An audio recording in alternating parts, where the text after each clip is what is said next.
Test, test, test, test. Looks like everything's coming through okay.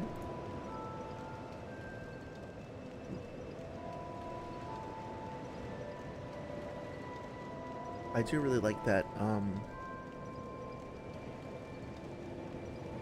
splash page or whatever with the two crows waiting by the fireplace, although I'd like to get an animated version of it online at some point.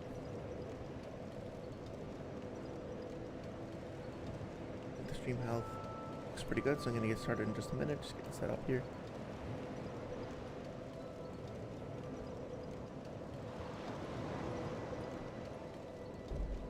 Okay. So I think I'm just going to get into it. Hope everybody is doing well. Hope you guys have had a great week. As always, thank you so much for all the support. You know, the subscribers, the commenters, or I should say subscriptions and comments, and just engagement in the Discord and everything. You know, getting to interact with you guys has been really, really awesome. I really appreciate your opinions and your feedback, even when we don't always disagree about stuff. The conversation has been really stimulating and really positive overall. So just know that is appreciated. I know some people prefer to listen to the stream in the background and don't necessarily want to jump into a conversation or debate or anything like that. And that's totally fine. If you prefer to treat it as like a podcast or background noise, or if you prefer to participate in the discussion, either way, just know that I really appreciate your time and your participation just in the stream as it is. So thank you very much for that. I'm gonna be honest and say that I'm a little under the weather today, kind of trying to reduce my caffeine intake a little bit, and so I'm kind of recalibrating, got the headaches coming in and all that, but it's all good. You know, it's also means that I've been sleeping better, feeling better overall. It's just, you know, whenever you're adjusting, making a life adjustment like that, there's a little bit of readjustment time. So just apologies if my energy level is slightly lower than usual, that's why. That being said, more Dark Souls 2 today. I've been listening to some more critiques and analysis and stuff like that, and I'm starting to, I think, develop a better understanding and appreciation for what people's concerns are about the game. I still have my own opinions. I still think that I agree pretty strongly with some of the stuff that's come up, but I'm starting to get a clearer picture now, and hopefully I'll be able to keep that in mind and be fair when I'm going through with my own evaluations. So one thing I wanted to try to talk about before we get into the meat of the stream today, so to speak, is something that comes up a lot is the turn radius. And I wish maybe I should get like a display for the screen of like what I'm doing with my controller at any given time. I'll look into that for next time. But basically I'm going to narrate what I'm doing as I'm walking around. I'm going to start moving forward with my controller pointed all the way forward and then slowly move it to the left. And I'm gonna narrate like where it is on the face of the clock. So now it's straightforward, it's 12 o'clock, okay, now it's 11, and now it's 9, and now it's going all the way back to 6. Okay, so I'll do that one more time. I'll go in the other direction. So I'm gonna start off with 12 and then rotate clockwise. So let me start from over here actually. Okay, so forward at 12 o'clock, 12, 1, 2, 3, 4, 5, 6. So, as you can see, I'll play it back later and let me know what you think, but I'm not really detecting a much of a snap. Like, a lot of people will say that there's a snap in the controls and that it feels very like rigid when you're jumping between, like, your controller is locked into like 8 fixed positions. I'm not finding that to be the case. What I find is that there's a little bit of a dead zone when you're moving forward. So now it's at like 11 and it has to be just past 11 to start turning to the left, and now it's like just going towards 1, and it has to be like around 1 before you start turning to the right. But once you break free of those constraints, the rest of the movement is actually pretty smooth. Yes, you can see as I'm rotating around, it kind of looks like my character is jumping, right? So there is a little bit of a dead zone there that then gets compensated for, but you can start to pick up on it and it starts to feel smoother over time. And when you combine that with the sprint, I'm going to basically do the same thing, sprinting forward and starting at 12 o'clock and then going counterclockwise to the left towards 11. Okay, so going forward, You can notice that like it's much more pronounced, right? It almost looks like I start sprinting off to the left all of a sudden, as opposed to the more gradual turning like that. And I think it's just my hypothesis. I think what they were going for is an attempt to try to make the sprint mechanic itself feel like more of a high commitment move. So in Sekiro, when you sprint, you can basically sprint in a full 360 degrees, and it's butter smooth, and it's great for like the big open combat arenas and stuff like the against the Guardian Ape. You know, that comes to mind. You have to be super fluid, you have to be super reactive and responsive in a fight like that, and it's perfect. You can run around these big open, or even like against Masataka. I'm sorry, I'm actually blanking on the name. Is it Gyobu? The guy who first comes out on the horse, and yeah, Gyobu Oniwa. That arena is probably the first major boss fight. I think most people would would consider that to be the case. And it's deliberately open and fluid, and you're running throughout that area feels super smooth, and I think that's great. But for a game like this, I think, again, we can disagree with the intention here, but the idea is you would pick a direction, and then you would start to sprint, and you would be committed in that direction. Then you would pick your next direction, sprint, and commit to that direction, and sprinting would feel more like a high commitment, risky activity. Now, whether or not you think that is the correct decision or compelling, or that it even works at all, I think is totally up for, like, open to interpretation. But for folks who are being like, there's no possible reason why they could have conceivably done this, therefore it's just inherently stupid, I would say that there are potentially some ways to look at it, where like many things in this game, I think you should be able to appreciate its intent, even if the execution is not ideal. I will say though, remember last time we were talking about how all the Souls Smiths tended to have very inadequate, even non-existent forges and all that. Well, Moglin over here, the armor, is ironically, as far as I know, in a pretty well-equipped smithy, right? Like, he doesn't, I'm not seeing a bellows specifically, but he's got multiple, oh wait, there's an anvil over there, right? There's a bunch of different equipment, hammers and such of different types, and I believe these areas, it looks like that's meant to be coal, and you would fill that with hot coals and stick the sword in. Obviously, I don't know the proper terminology for that, I apologize, but this seems like a much more sort of bespoke designed smithy than certainly Moglin's over there. Not Moglin's, Leningrast's. So it makes me wonder about, you know, okay, clearly they do take the time and the resource and everything to design places that look like real workshops, but then they choose not to give them to quote-unquote the right people. It's weird because this guy isn't even really a smith himself, he's just a trader, right? He gets armor from various people in the land and then he redistributes it, so to speak. At least I believe that to be the case. I don't think he makes his own gear. So it's weird. Why didn't they put Lenigrast in here and him out there? I genuinely don't know. Oh, hello again.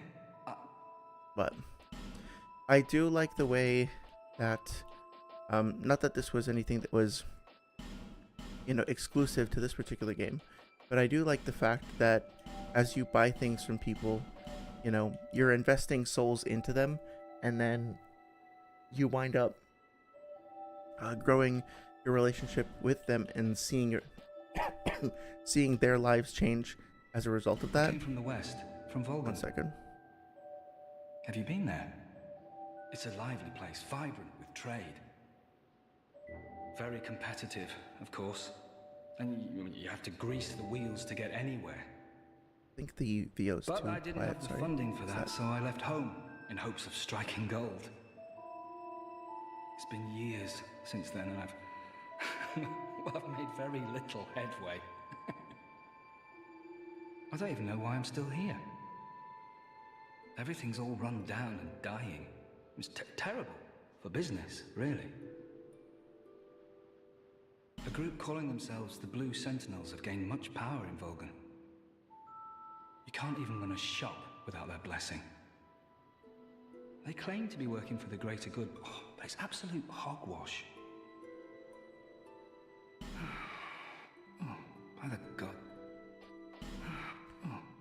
Okay, let me Thanks very fix the much. audio a little bit before I dive into any kind of commentary about that. I will say that despite the problems with the lighting engine, like, this is pretty cool, right? We're out here. You can see the stuff in the background is kind of blurred and faded.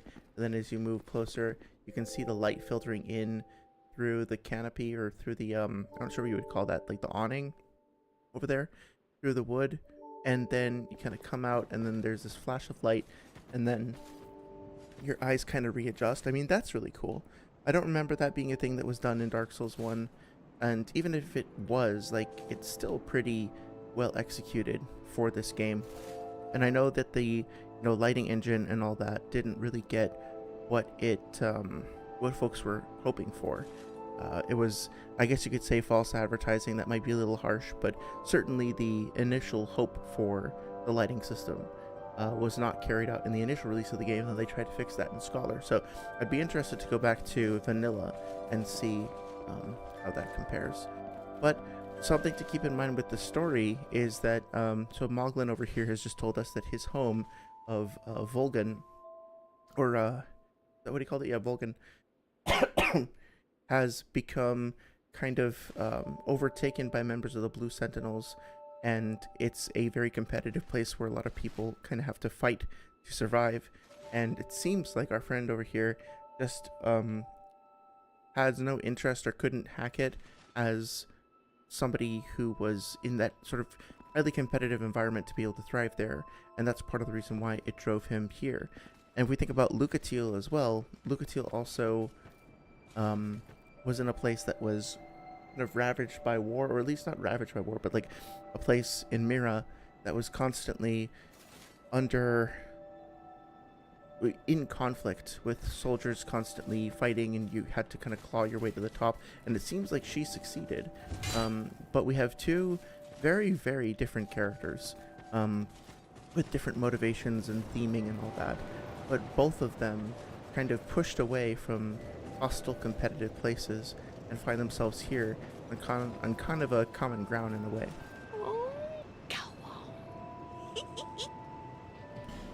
I don't want to start too much dialogue up. Oh, I didn't fix the dialogue thing. I apologize 1 second. Thanks. So, on the subject... Actually, let me fix this before... Oh, it's still low despite all that. Okay, well... hopefully that helps a little bit. So, something that I do appreciate, as I mentioned before, is the idea that over time, as you purchase more things from vendors, your relationship with them will grow, and their personality may change, and then the items that they have available will also change. One thing I do think is a little weird is that we just went to the Bastille, and at the Bastille we got the covetous silver serpent ring. And then once you spend, I think it's 15,000 souls on the merchant hag, she gives you the covetous silver serpent ring +1, which completely invalidates this, right? You want... There's no reason to take the covetous serpent ring base over the +1 unless you're really concerned with like that extra 0.2 weight, right? And so, or I guess the durability is also lower on this one too, but I don't think that that's going to be like a deal breaker for anybody. So it does make me wonder if there's potentially a more elegant solution, or like a different item that we could have gotten from the chest from the pursuer. It feels like both of these items are so likely to be found early on in the game that players are just going to find one that gets so quickly invalidated by the other. That feels like sort of not great pacing, and it could have been an opportunity to put in a more interesting item. That being said, let's read the descriptions real quick, but might also be worth talking about the Northern Ritual Band. Let's see. One of the secret treasures restored in all the increases spell uses, but at the cost of HP. So this is something that Dark Souls 1 started to get into with things like the Red Tearstone Ring, which would boost your attack when you were at low HP.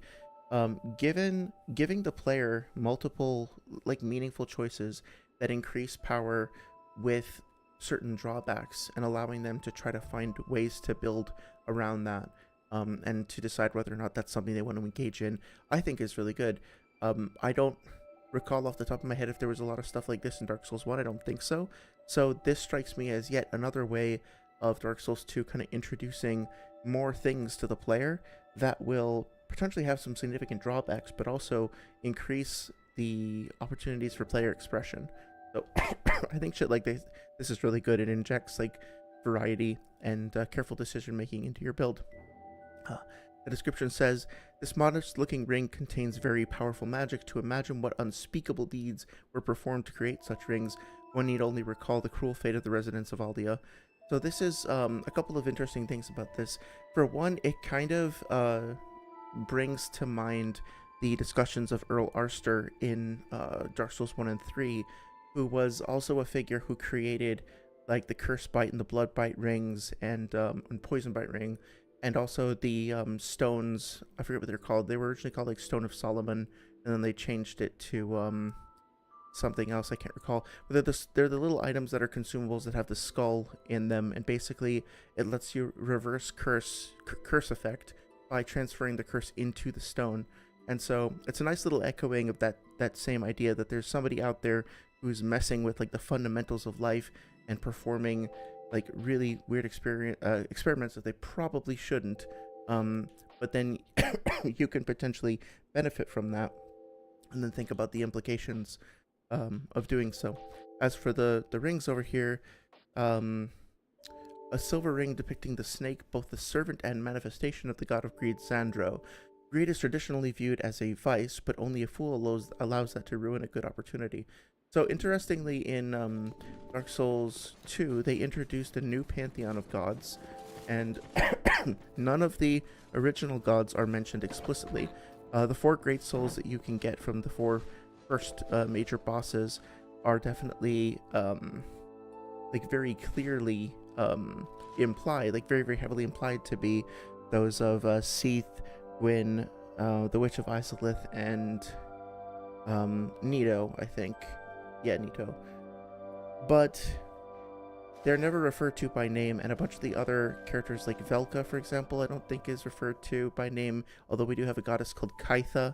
And then in Dark Souls 3, by the time you get to the Cleansing Cathedral, or I forget what it's called, that Cleansing Chapel, the area past the Crucifixion Woods, I believe that it's made pretty clear that Kaitha and Velka have kind of merged together, in the same way that Greek gods can have multiple different names associated with them, like Athena versus Pallas Athena versus, the other aspects of her.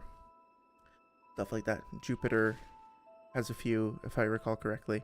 So, in Dark Souls 2, continuing the theme of iterating on the deities and legends of the previous game and having them be mutated and warped and forgotten with time, we have an interesting, it's semi-well hidden, but also kind of hidden in plain sight, item that gives us some information on that. So let's listen to Shalquar here, because she's obviously the best character in the game. Well, suit yourself. Oh yes, you may call me Shalquar. Enchanté. So, what did you want anyway? Ooh, you smell wonderful. So something that I think is a fair criticism, or at least a fair observation, maybe it's not even a criticism, but is just the idea that, let's compare Shalquar's design here to the design of like Alvina in Dark Souls 1. If you Google Alvina Dark Souls 1, you'll see a picture of a very creepy, sort of terrifying, like Cheshire Cat looking character. And when you first encounter her in the middle of a dark forest where you've just been invaded by mute, like silent invaders, in this sort of creepy, haunted feeling place, you come across this cat, and the first time I saw it, it jump scared me. It scared the shit out of me, I'm not gonna lie. And then when she talks to you, they do this really interesting audio effect where they kind of blur her voice in with the voice of a cat. You know what? I might actually just take a minute, if you don't mind. I'm going to pull up a browser window here and see if I can just play that. Give me 1 second. Promise it's relevant.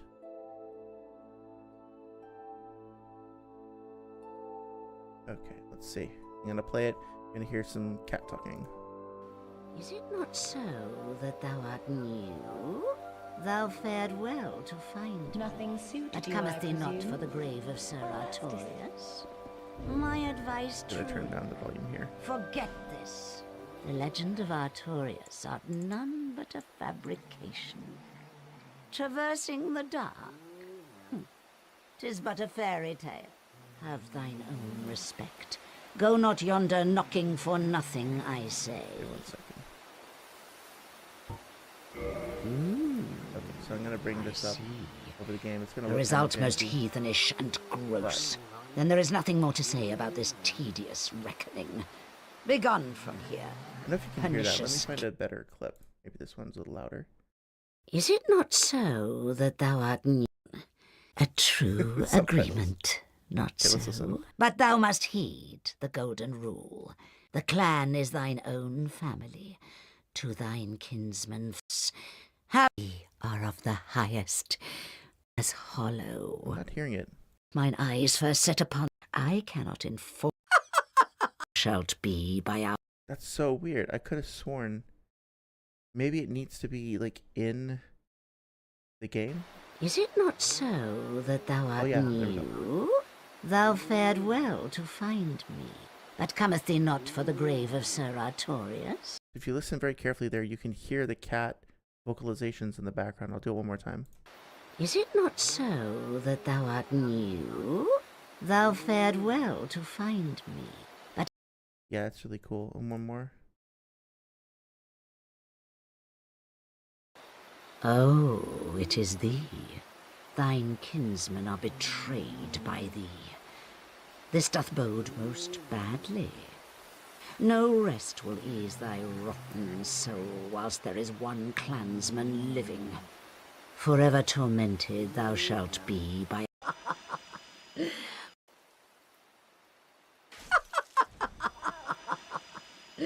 Okay, so it's not maybe quite as terrifying as I originally remembered it. But you can kind of hear, well, first of all, you would have seen in the window that her design is definitely much more, I don't know how to describe it, like eerie and almost terrifying and like creepy, like Cheshire Cat-like. And the voice also contains a little bit of that blend of the uncanny, like surreal into it by mixing a human element and an animal element. So when you compare that to Shalkwar, like Shalkwar is perfect. Protect this cat. She's wonderful.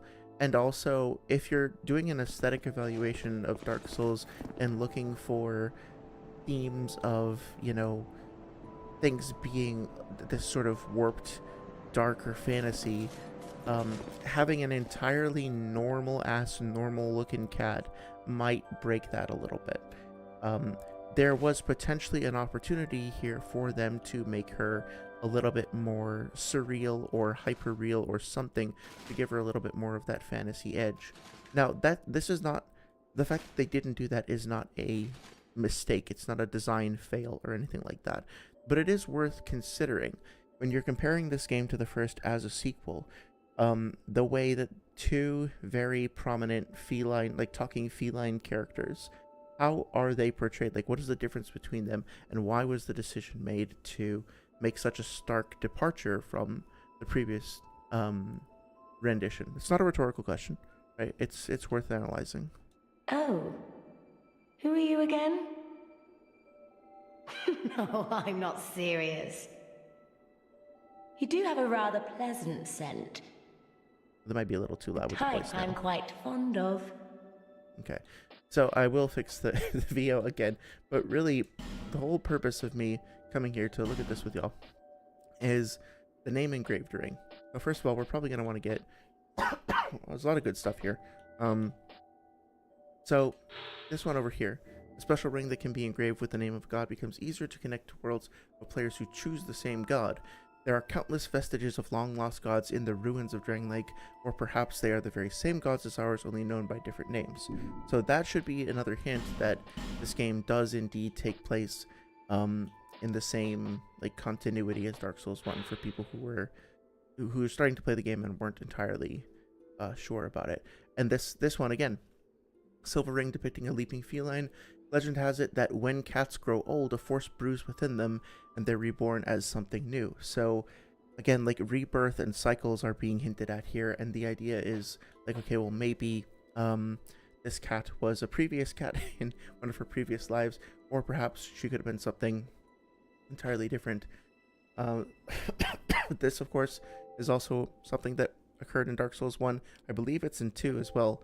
It has the same name as it did in the previous game.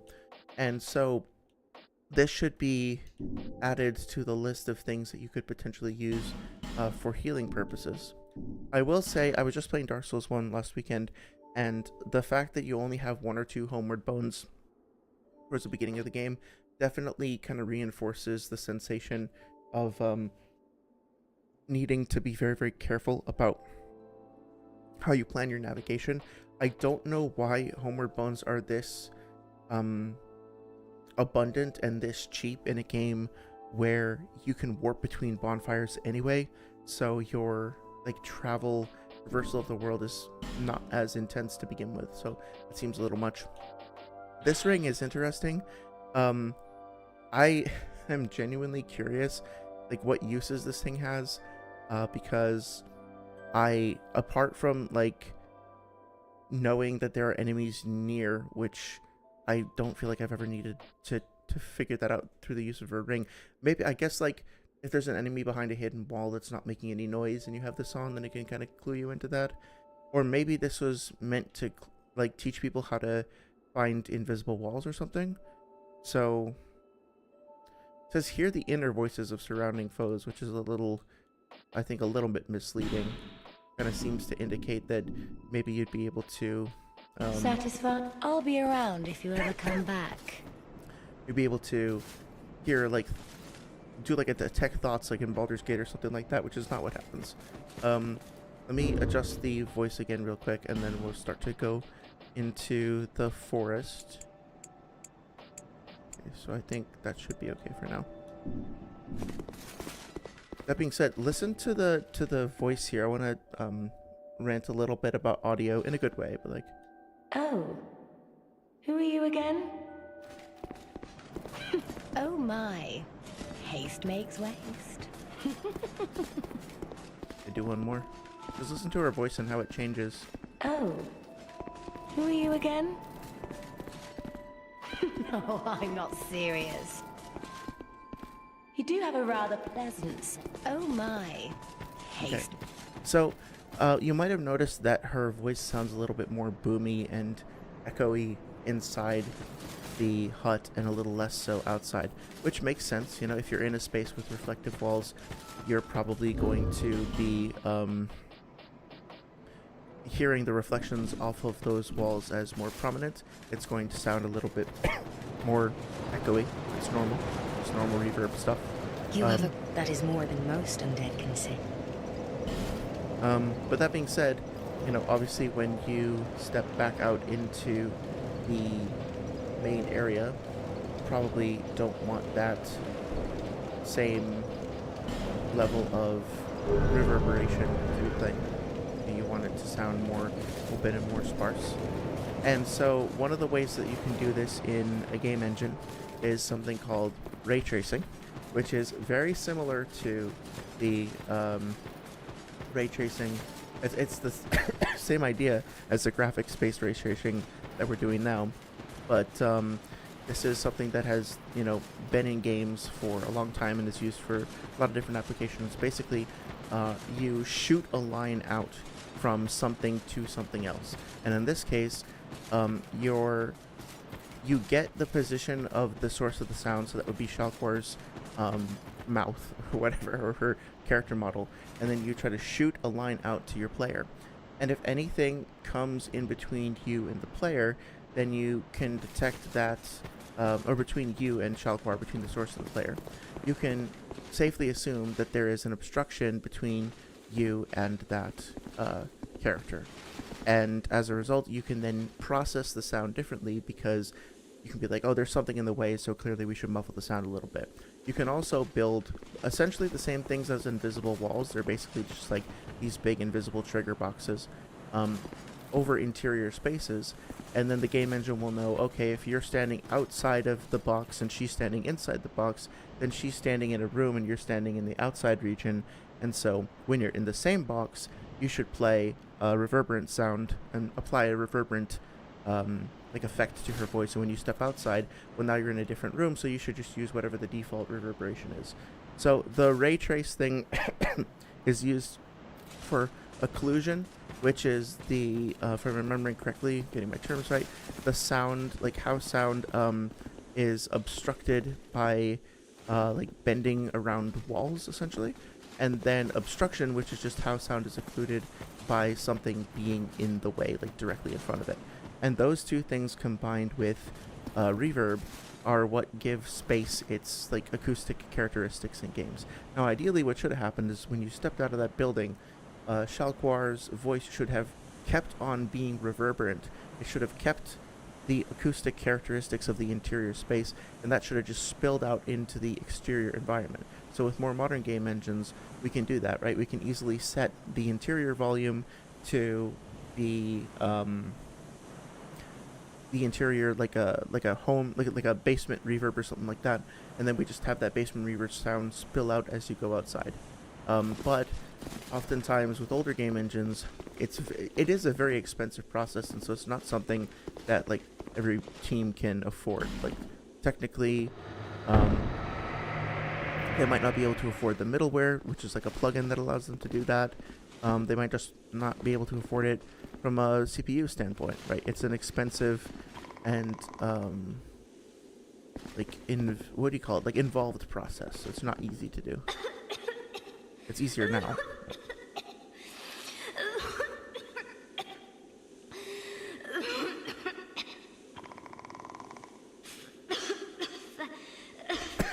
Join in. Thank you.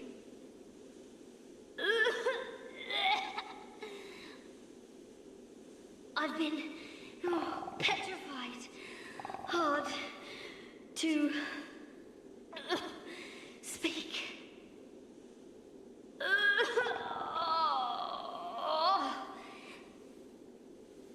Give me a moment, please.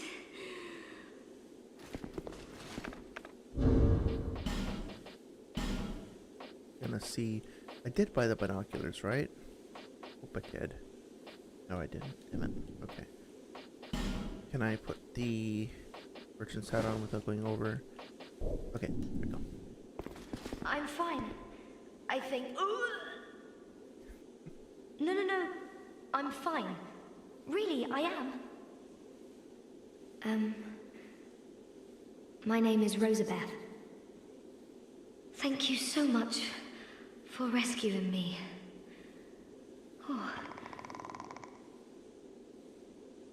Oh, you're that traveler. I still haven't thanked you. Well, I'm quite a hand at pyromancy.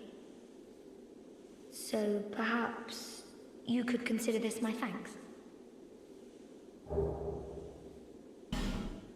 I was attacked and turned to stone, I think. I owe you my life. If you had not come... Oh, I feel shameful wearing these rags. I hate to burden you, but just look at me. Do you have any clothes? I'll take anything. Anything at all will do. Just put it on the ground. Sorry for skipping through that. Be safe. Was just kind of interested in seeing. I wanted to make sure that I looked at her clothing before we go and do that, because it's actually quite interesting. Let me just take a look at the prism stone. Was it this? Yeah. The prism stone does nothing special, but if you feel you may lose your way, can serve as a path marker.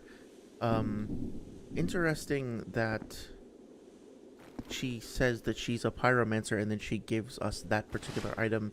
I don't know what the lore implications of that are, but it is interesting that she's immediately drawing a connection between pyromancy and that stone, and also in a way that seems to indicate that that we should already know. Like, oh yeah, you already know. Like, I'm a pyromancer, so here you go. That being said, I just noticed this. Notice that if I raise my shield, my character's head like lowers a little bit, and her eyes will actually, like, her head is adjusting to follow my character's like head position. So that's a cool detail. It's not just like pointed at the center of my character's collision cylinder or something like that. It's literally like eye tracking. That adds a layer of humanity to the character. I really like that a lot. Does she track as I move around? Yeah, of course. That's great. Her outfit is really, really interesting. I think that's probably why I had the crossbow equipped, right? Because I was going to take a look at that.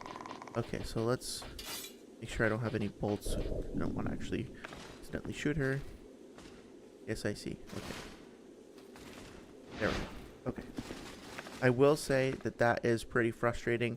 The way that things get blurred when you are too close, like the camera depth of field is like a little excessive. Hello. Hi. But yeah, a couple of interesting things to note here. First, that third eye in the center of her head. Very intriguing. It doesn't look like she's blinking, so now I'm curious. I know they do have characters blink in Elden Ring, but I don't know if they did in Dark Souls 1. Now I'm curious about that. Interesting that she's got like a series of different stones of different colors. These armbands, I don't know why I never noticed these before, but these are really, really interesting. They look like they could be some sort of see-through lace or some otherwise deteriorated garment, but also the human effigies look kind of similar. They look kind of like moral mushrooms, and so do her armbands. So I wonder about if that pattern is meant to evoke that a little bit. Her feet are... maybe I'm reading too much into this. It looks maybe like her fingertips and her feet are a little bit red and swollen. But more importantly, remember, she was frozen in the carbonate, so to speak. And so the state of her clothing must have been like this before she was frozen. Before she was petrified, rather.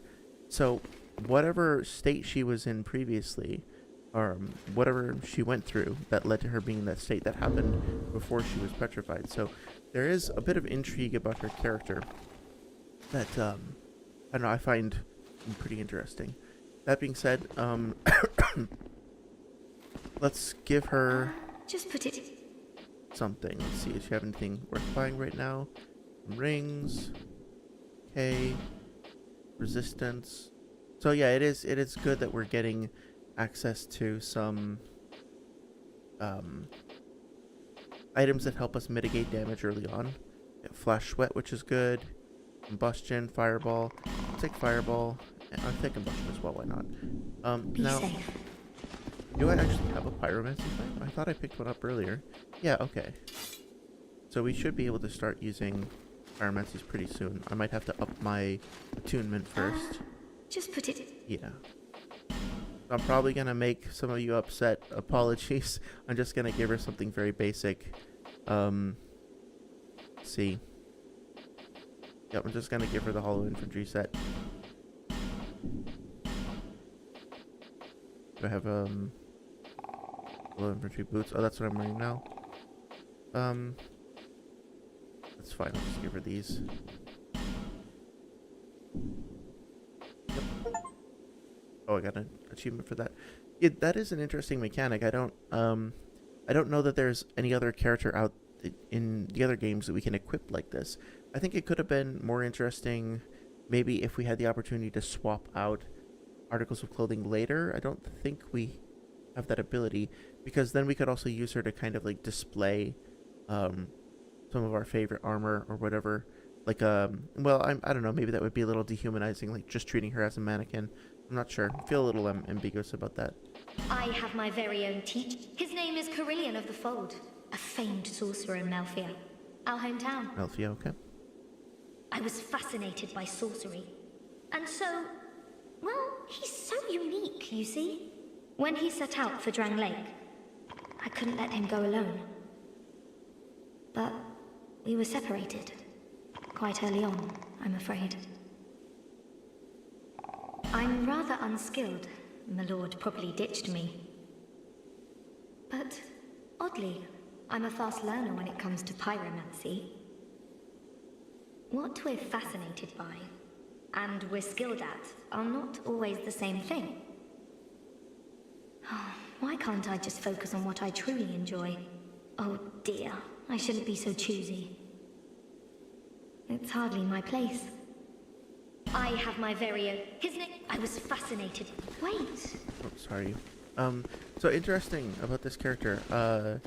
I think that this is meant to be a reference to another set of characters from Dark Souls 1. I really should know his name, but I know Big Hat Logan at some point has a follower who is trying to track him down to learn sorcery from him. I think his name might be Griggs or Rickard, I forget. But his, he wants to track him down and to learn from him and to become his pupil, but is not as talented. And then eventually, Logan meets with a pretty terrible fate. And I think his pupil does too. Now, obviously, this doesn't happen with Rosabeth here, but I think in the same way that they took the Patches and Lautrec characters and their sort of dynamic from Dark Souls 1 and flipped that into the Pate and I can never remember. I'm doing bad with names tonight. Crichton, Pate and Crichton, and then like iterated on their archetypes. I think they've done a good job of taking the idea of like the master, the sort of like bumbling student and the aloof master, and iterating on that and then weaving it into the narrative that this game has specifically. So again, like thinking about Dark Souls 2 as a sequel specifically, I do think that that's very effective. Oh, whoa. You see that? Bernhardt just disappeared for a second there. That's weird. It's gotta be uncomfortable, buddy. What? Clearing the way was you doing, was it? Didn't think you had it in you, pal. No. That's not like it sounds, no. It was places. Yeah, thanks. Aye, that's all. Name's Benhart. Oh, Benhart. Thanks to you, I can resume my journey. If we share the same path, I'm sure that we are going to meet again. I'll repay my debt to you in battle. I swear it by my sword. Wrote it. Oh, whoops. And again, like, this is an interesting twist on the, on Sigmire. Like, when you meet him outside of Sen's fortress, he, I think you guys will remember from last time that Benhart said, looks like I found myself in quite a pickle, which is obviously, like, that iconic line from Sigmire.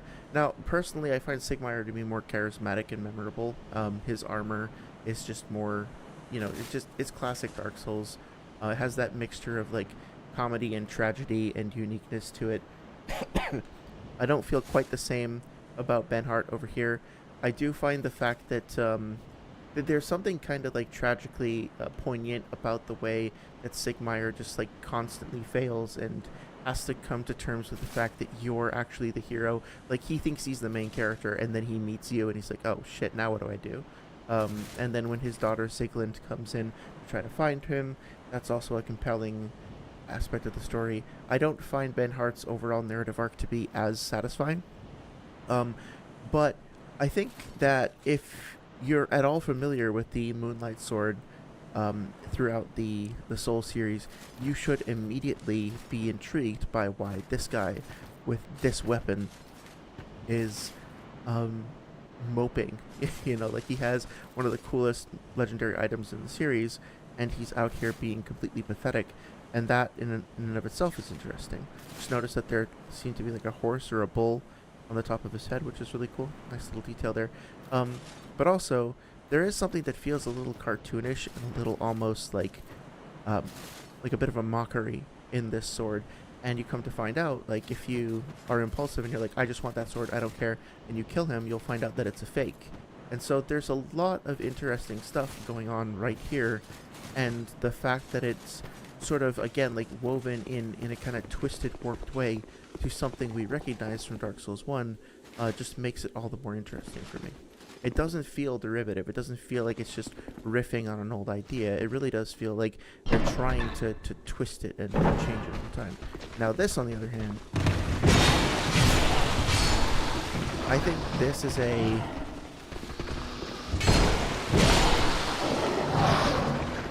This is a bold decision, I will say that.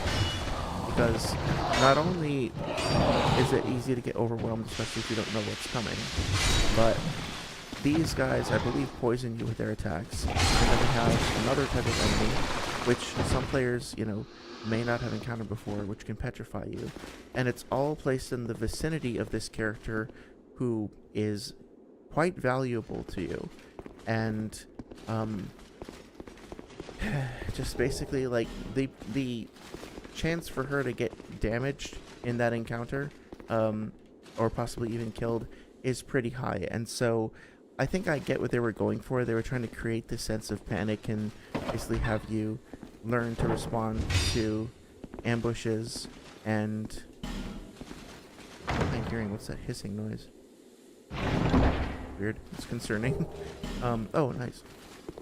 To respond to ambushes and stuff like that, and also to be mindful of your positioning around other characters. There's definitely something out there. A weird hissing, weird. But I feel like that is so... The opportunity for that to go so terribly wrong and for you to quote-unquote lose until you like pay the soul tax, so to speak, such an important character feels a bit unfair to me. I'm not entirely sure that that's... Is that a shard? Good. Here, to see luck. However... In my opinion.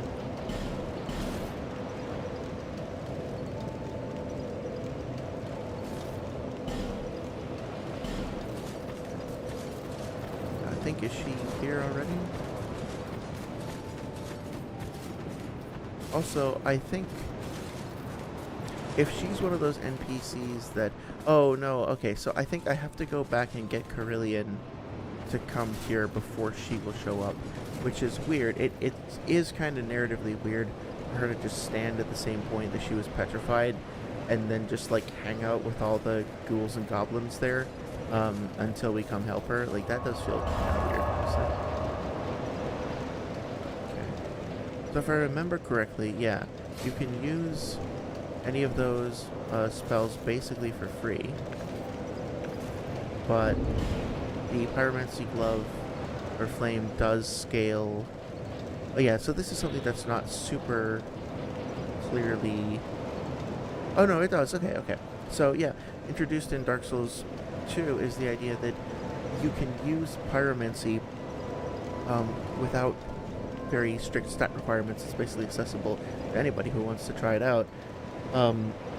But it does scale quite highly with faith and intelligence, which feels a little bit at odds with what I think its design purpose was in Dark Souls 1, which is to give physical builds an opportunity to kind of dip their toes into magic without high commitment and without having to switch their build to more of a sorcerer style. Like, you didn't need to put any points into attunement or anything like that in order to be able to use Pyromancy in Dark Souls 1. At least I don't think so.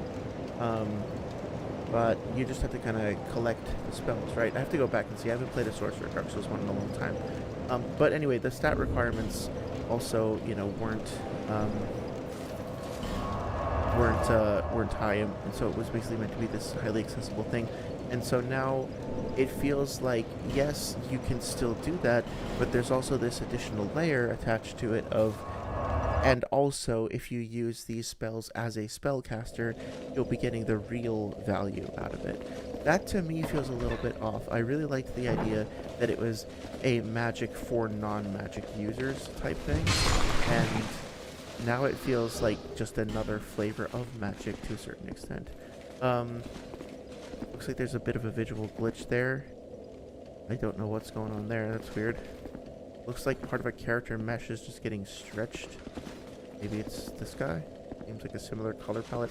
I also don't know how I feel about the Estus shard here. I think that might have been the case in vanilla as well.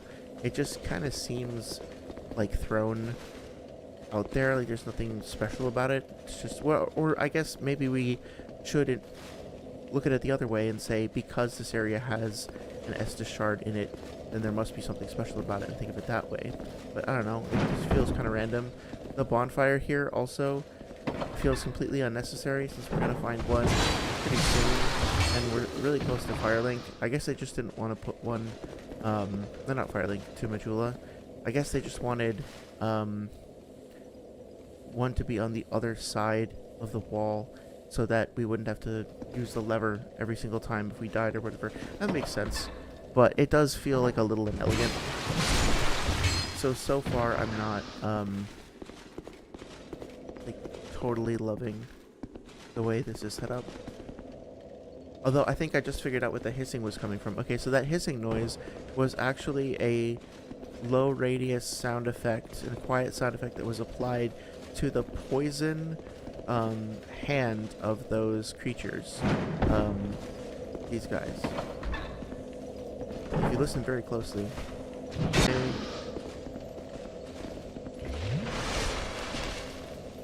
I think there are different forms. Oh, hello. Who are you? Here.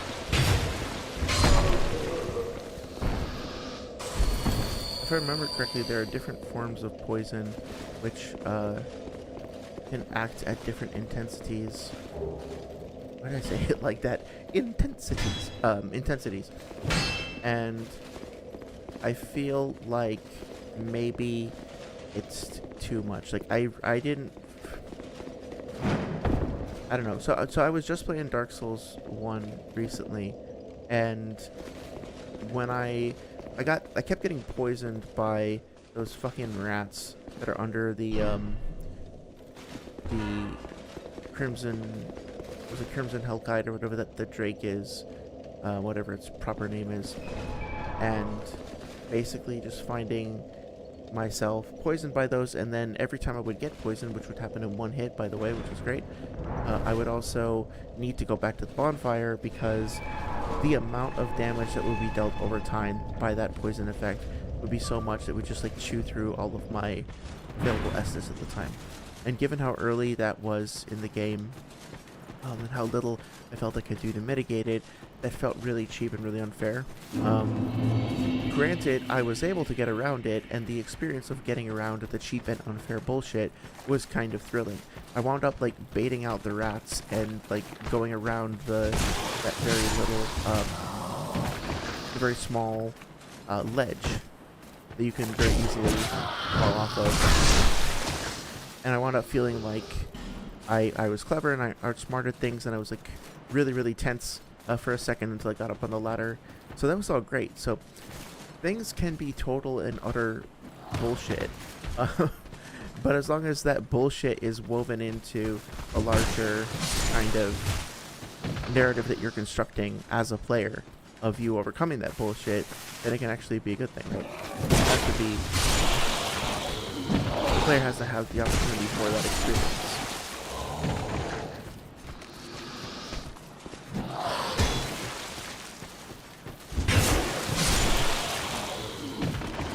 There's something else I wanted to talk about.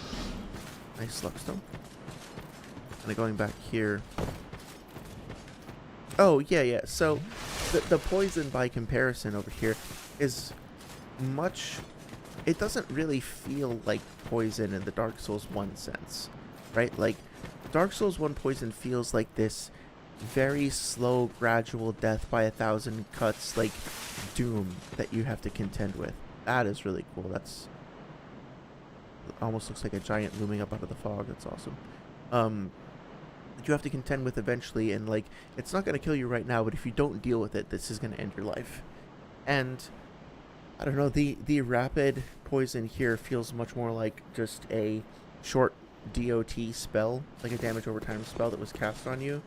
And yeah, you do have to respect it and respond to it pretty quickly, but at the same time, it feels very different, right? It could... I don't know how to describe it. There's just something about the experience of it slowly whittling you down that feels emotionally very different.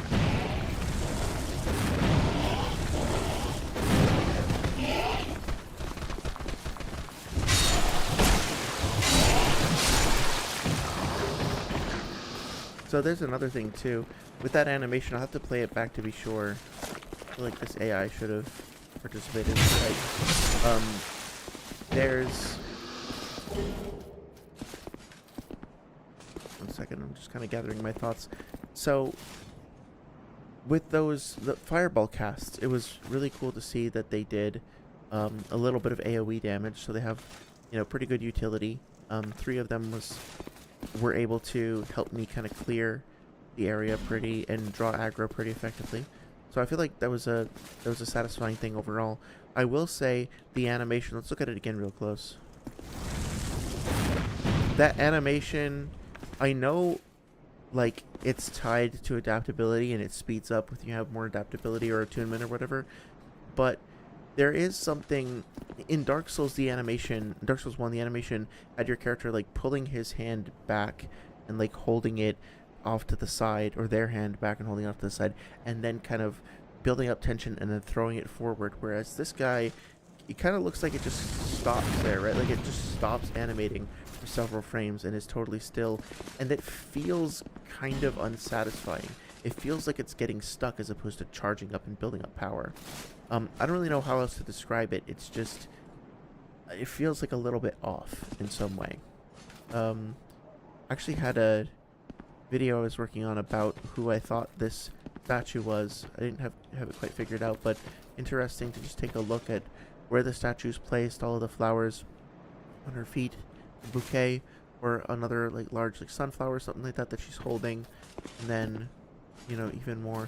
I think the idea was this might have been Guinevere, but of course, because every character is secretly Velka, there were some people saying that it might be Velka. Interesting to think about the cut or what might have caused the statue to fracture and fall like that. Oh, the whole fucking point of me going to talk to Alvina was to break out. I guess this is never gonna get used, so I'll just put this in there for now. Is the name engraved ring. So when you equip this ring, the purpose of this ring is to connect you with other players more easily in multiplayer. It's like a form of matchmaking, essentially, right? And so interesting that a lot of these names should be entirely new. I think they're all entirely new when players come into Dark Souls 2 from Dark Souls 1. And if we start to look for parallels, though, Kaitha, Goddess of Tears, we don't have any reason to believe that she's connected to Velka at this point anyway. But if we look through some of these, we have Zinder, God of Desire, Quella, God of Dream, Kafri, Goddess of Fortune. Later on, you start to see hints of who these characters might be and how they might be connected to characters in Dark Souls 1. And it's not always just characters in the main pantheon of Lordran. For example, I think we actually have Evlana's gear. So Evlana, Goddess of the Hunt. If we look here, I think... yeah, a leather hat with a large brim traditionally used by bow hunters. The hunting goddess Evlana was no goddess at all, but rather a brave and skilled and highly skilled bow huntress. Long after her demise, the passing of Lord transformed her into a deity. So going back to Dark Souls 1, there is a set that I think you get in the forest called like Paris's set or something like that, or Forest Hunter set or something like that. It's basically the exact same icon. It looks very, very similar, and it basically just talks about this character who is a highly skilled hunter, and then after all of these years, all the generations, that particular hunter has been transformed from something like a Robin Hood figure to something like an Artemis, and their name has changed, and they have entered into this new pantheon. So it's really interesting to think about, okay, well, knowing that, what about all these other characters here? Are they people who have who like started off as proper deities and whose names have been carried forward? Are they newly invented deities, etc., etc.? Don't know the full lore of everyone here, but it just is another little subtle and intelligent way, or clever way, of them weaving in the lore of the series with the like multiplayer mechanics and everything. And it's something that's so that players could miss entirely. Like, they have the courage to put it a certain way. to just kind of leave it there and let people find it or not. Don't need all that. Okay. There's another statue. So I think it's the same one, yeah? Yeah, I think it's the same one. Oh, is she holding a baby as well? No, she just kind of got her arms crossed over her chest. With flowers. So if I remember correctly, this particular bonfire has an interesting name. No, maybe not. Is this one? Old Akalair. Yeah, so I want to look this up. This was something that I found interesting in a previous playthrough. Akalair. Okay, so I'd encourage you to look this up on your own as well. But Akalar or Akalair is a Basque term meaning witch's Sabbath. Akara means male goat in the Basque language. Witches' Sabbaths were envisioned as presided over by a goat. Actually, let me just like show the Wikipedia page here. Right, so you can see this picture is probably pretty familiar. The most common etymology. Here's some different places. So, yeah, I would encourage you to read up on this if you're interested. So, not something that would necessarily be made super apparent to us. Like, I didn't know what the fucking Akalair was the first time I played this, if I'm even saying that right all these years later. But we're starting off with an area that is supposedly deeply connected to witches, witchcraft, stuff of that nature. And then we've encountered somebody who's connected with pyromancy as soon as we start off in this area. And pyromancy is also often described as something that is, I think, when you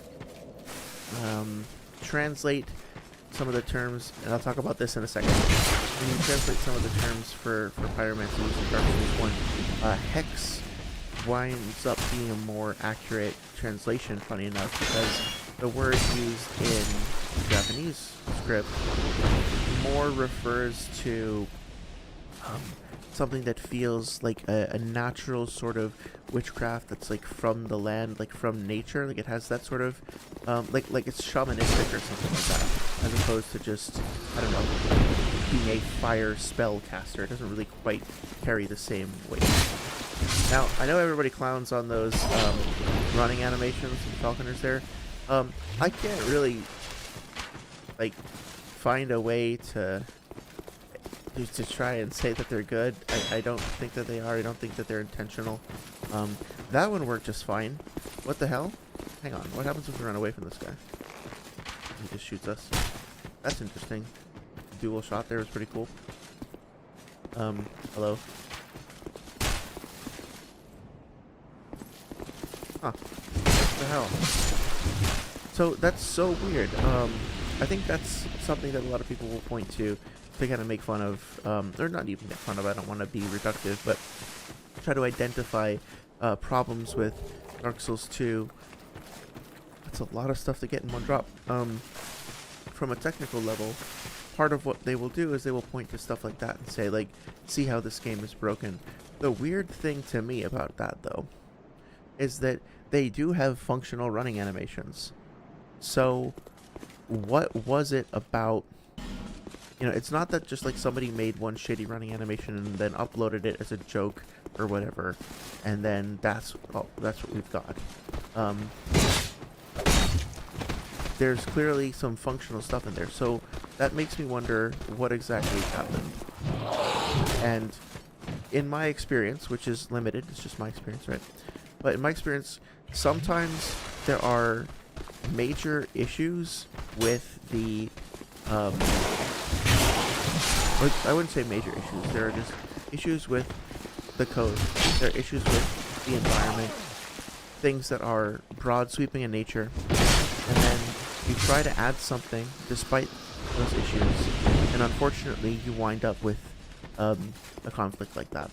So let's say, for example, I'm purely speculating, but this is something that similar to what I've seen. Like this terrain, for example, has some little bumps on it. It has some foliage in the way. It has things like this, like these little obstacles over here. Now, granted, I'm clipping through them, so this might not be a good example, but still. Let's just say that they made those characters and they wanted to make them have multiple animation sets that they can switch through. Right, like in New Game Plus, they actually have little birds on their shoulders. Some of them have a behavior that's more charging towards you. Some of them have a different behavior where they're, kind of being more passive and firing arrows at you. So, rather than making like several different versions of the character, they made one version of the character that had a bunch of different animations that could be switched between, and then each of those animations had different like running or walking animations that weren't all correctly like set up to maneuver over the terrain, so to speak, because of the obstacles that were put in the terrain, like the rocks and stuff like that. And so in order to make them all work, they would need to go through and change all those animations or completely redo the character or something like that. So they had a choice. They could either fix the entire terrain of the level or fix the code underneath, which could be risky and time consuming and just completely impractical.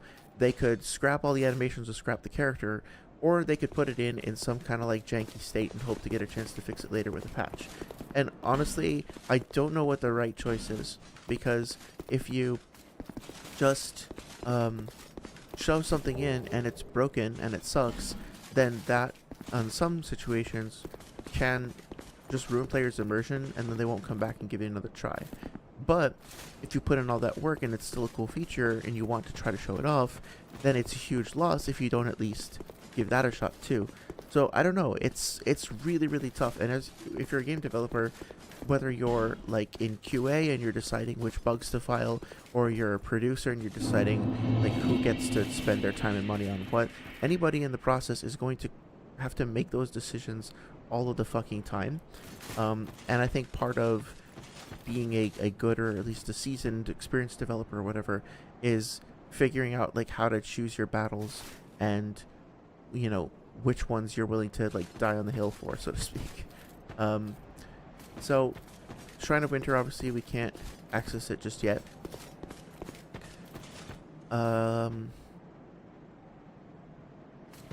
I think I won't talk about it too much here because I've been talking about a whole bunch of other stuff, but it's nice to note that these columns they just seem to be masses of different bodies of different animals, and they're kind of extruded, so it does have a 3D model associated with it.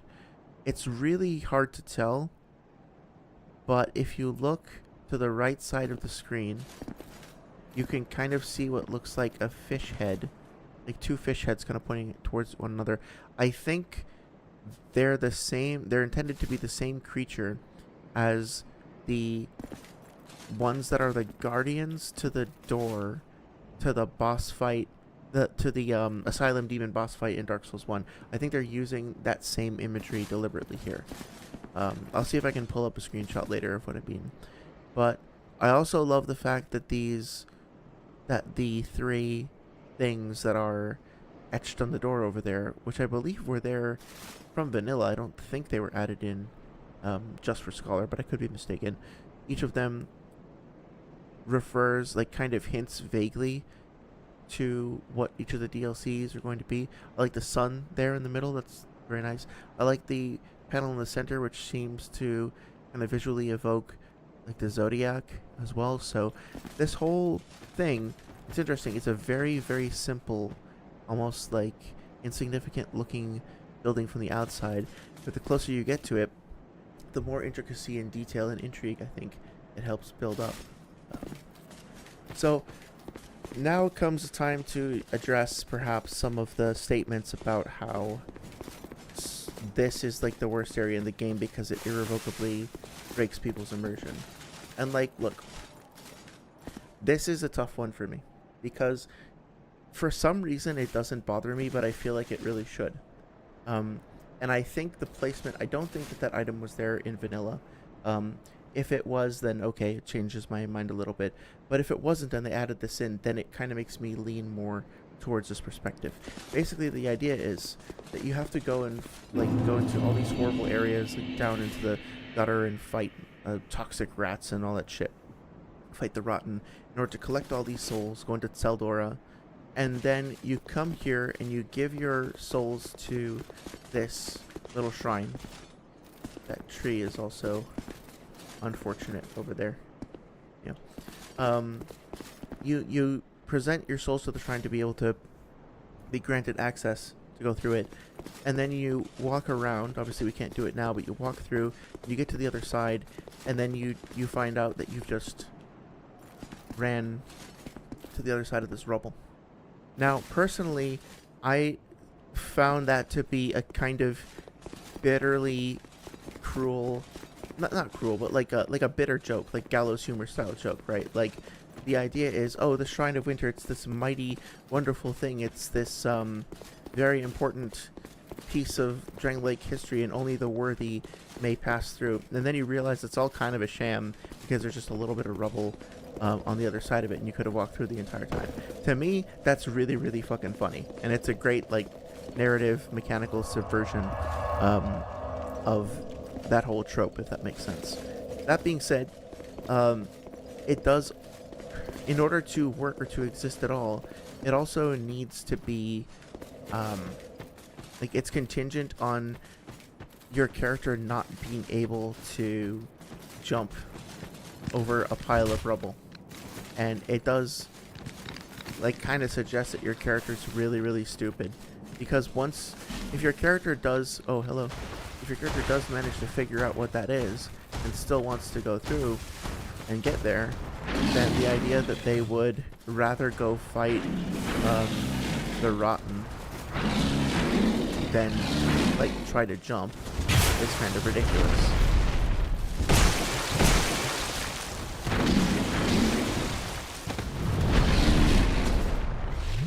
Okay.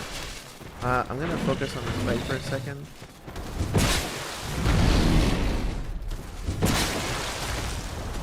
Little Easter egg there. That sitting down animation is reused for, one sec. The I don't know what they're called. Oh yeah, the Abomination of Sin, or the Monstrosity of Sin in Dark Souls 3.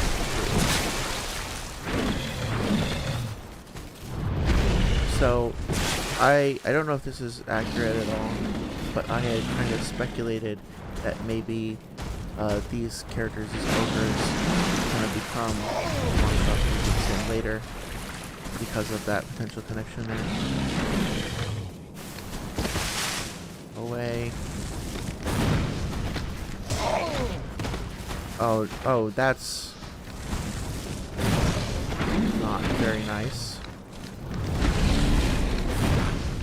So they're doing, I will say, the audio feedback on that fireball was pretty lackluster. Looks like it was just for the dogs, though, or for the kobolds.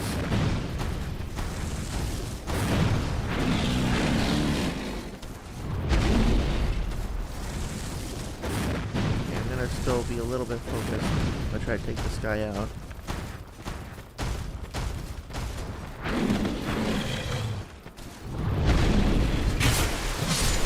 Okay, so that felt pretty good.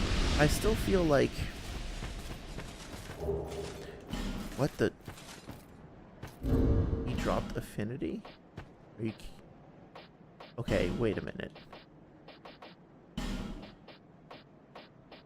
What the hell?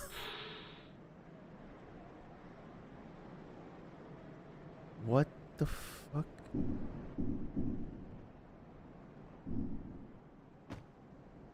What?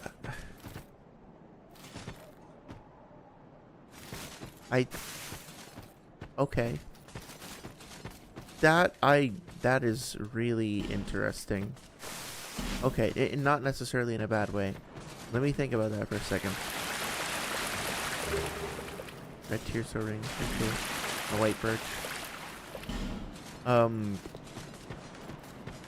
I have so many mixed feelings about that, or my feelings about that are so mixed, because on the one hand, affinity spell is like really good and useful, and a pretty advanced dark hex, right? Like I think it's got what's the stat requirements on it? Let's take a look.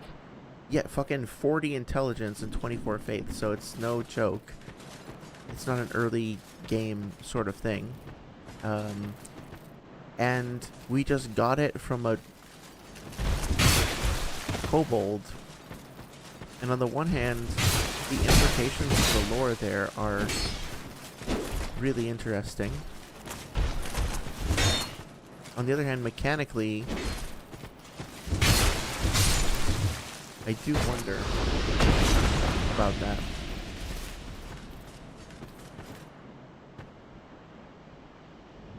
One second.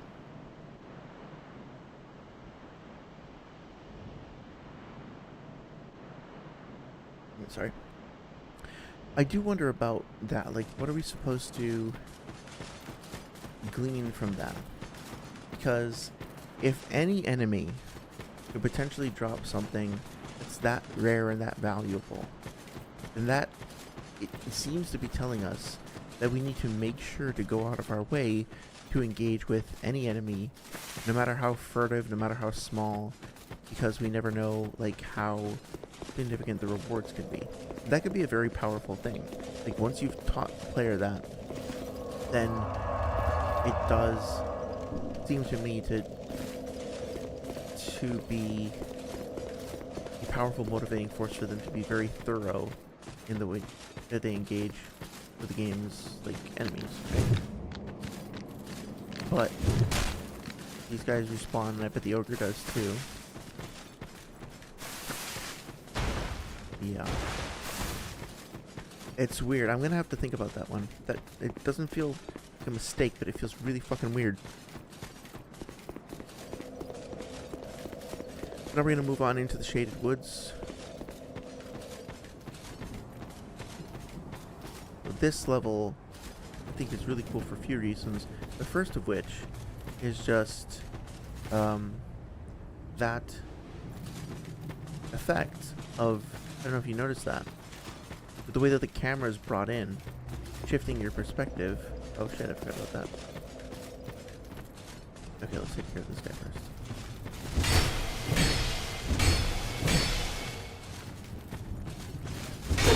Oh damn, okay. The poise right through it.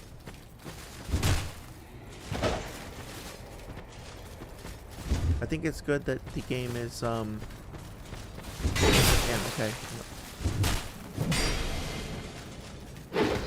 So anything that the Forlorn does to us here, even if it feels like potentially cheap or exaggerated or whatnot, is a potential lesson, because when the game throws enemies at us that are humanoid and that have like similar movesets to us, essentially, that are like alternate versions of the player, we have an opportunity to see other skill sets, other builds, other tactics at work in a way that we might not from, you know, just your average enemy.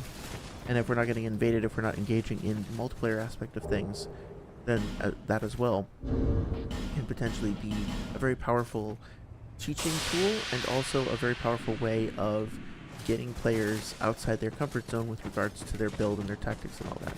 Like, I have not been using jump techniques at all. I didn't necessarily know that I could attack through, that if I had a large weapon and I did a swing attack like that, that I could potentially like hyper poise through an enemy attack, because I haven't really experimented with it yet. So the presence of enemies like that, I think, are a great way of like nudging the player to try new things, and also to be aware of potential issues with their own build, without being like too overt about it, I guess. Did you notice that again with the camera, how it kind of comes in close to you? It doesn't do that a whole lot, but when you enter this area, do it one more time.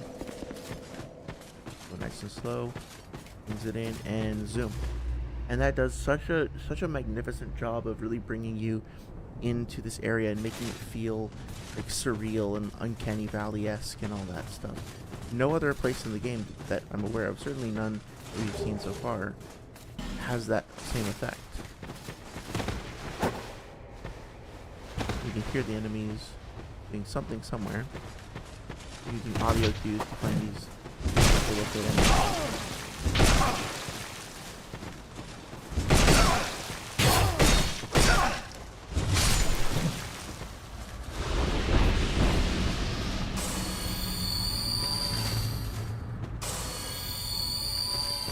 So obscuring your vision, apart from, you know, dark areas like Tomb of the Giants,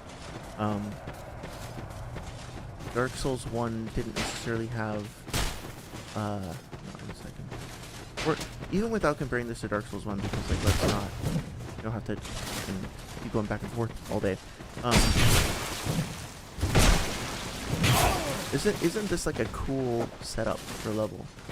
This area is populated by critters that you can see, but you can't log on to.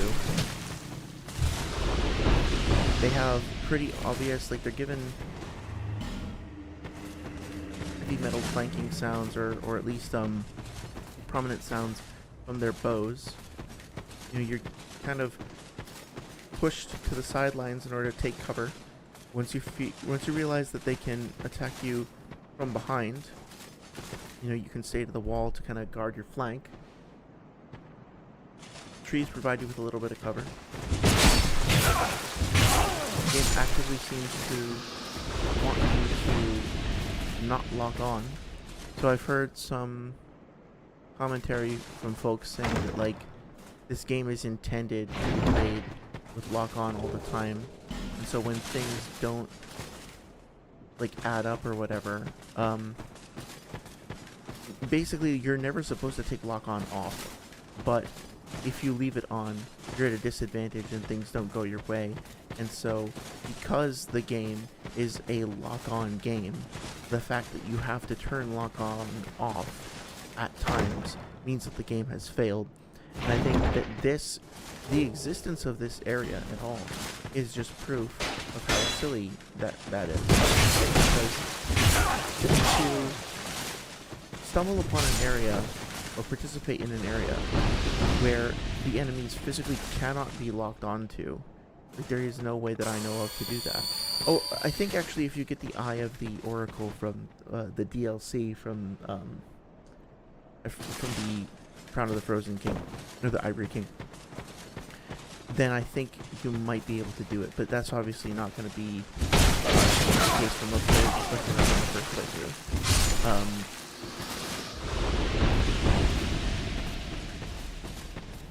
But yeah, it's just really hard to reconcile the idea that From Software want you to, by necessity, constantly lock on all the time, when they made this level where locking on is not possible. Also, the sound design for this area is really creepy too. If you listen to the background, there's all these, like, weird chitters and moans and stuff.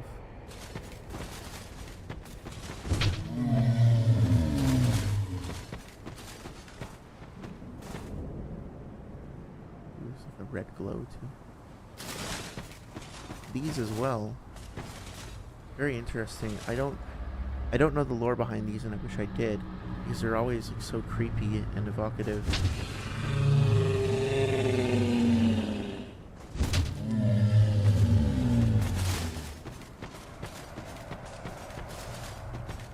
It'll take a minute to enjoy the atmosphere.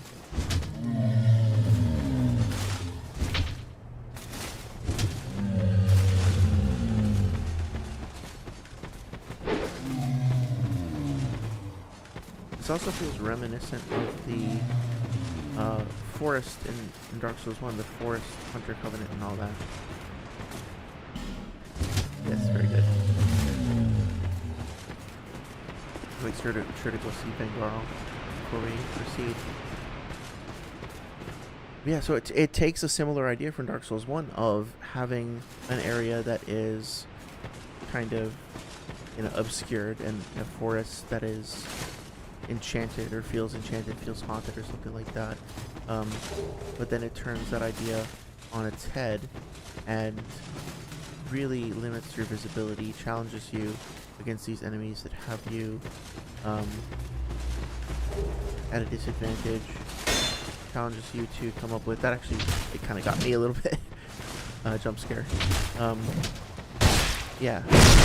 That's awesome. Oh shit, he killed me. That's less awesome. Because I knew he was there. I knew he was coming for me. And I just kind of like got cocky and let him get the best of me. But yeah, I don't know. It's a small area. It's one that I don't hear people talk about very often for some reason. Oh yeah, so I think I mentioned before that I think the pursuer reduces the amount of hollowing by 2 points, and I think I am correct because we just died once and you can see that there's only like a small chunk of health that's been capped. The pursuer does it twice, so I think instead of this I'm going to go with that. And then for the shield, does the shield have, where's the physical? Oh, it only blocks 75%. Okay, so this does 100. Okay, that's probably better. Again though, like, I have to wonder, why do we have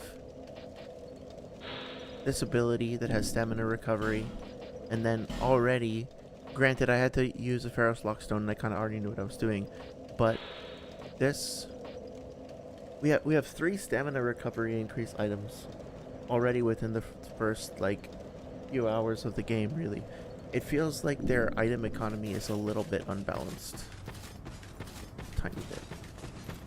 See if I can make a break for the souls.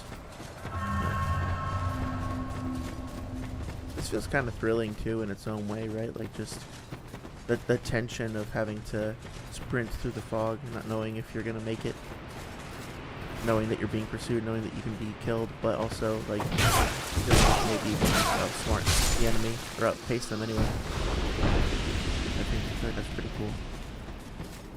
I think you might actually be able to reduce the radius of the fog somewhat with a torch, but I don't remember for sure. In a way, I don't really even want to, though. I kind of want to just engage. Oh, that's another thing too. Like, it should be pretty obvious if you can do that yet. But the fact that the first time you encounter these guys, they're going to look just like player phantoms. It's pretty cool as well, because you're not going to be expecting these things that have always looked like just sort of passive set decorations and dressing that tie you to other players online, maybe make you feel a little bit less lonely, maybe give you a little bit of passive guidance. You're not going to initially think of these things as being threatening, and then it totally subverts your expectations and maybe makes you a little bit more wary about ones that you'll find in the future. Leave me be. I like it quiet. Leave me be. What business have you here, traveller? You may call me Vengal, if I deserve a name in this sorry state. 'Tis rare to flap these gums.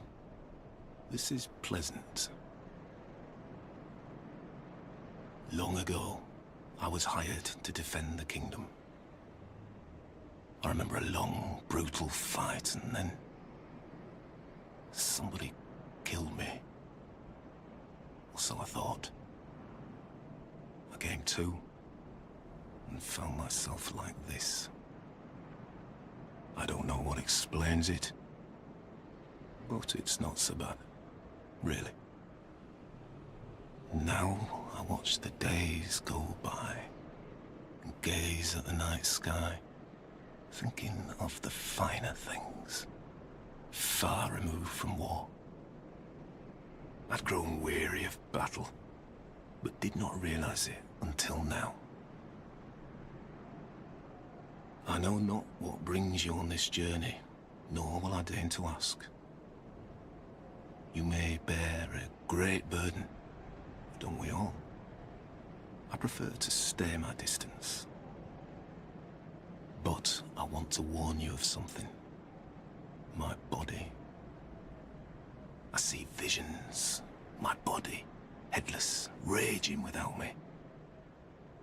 My body wielding my sword, a sword forged only to kill. my body will show no mercy. If you see the wretched thing, stay far away. I learn new things every day. Things never learned in battle. And, thanks to you, I've recalled the joy of conversation. If I can help you, if you require something, do speak up.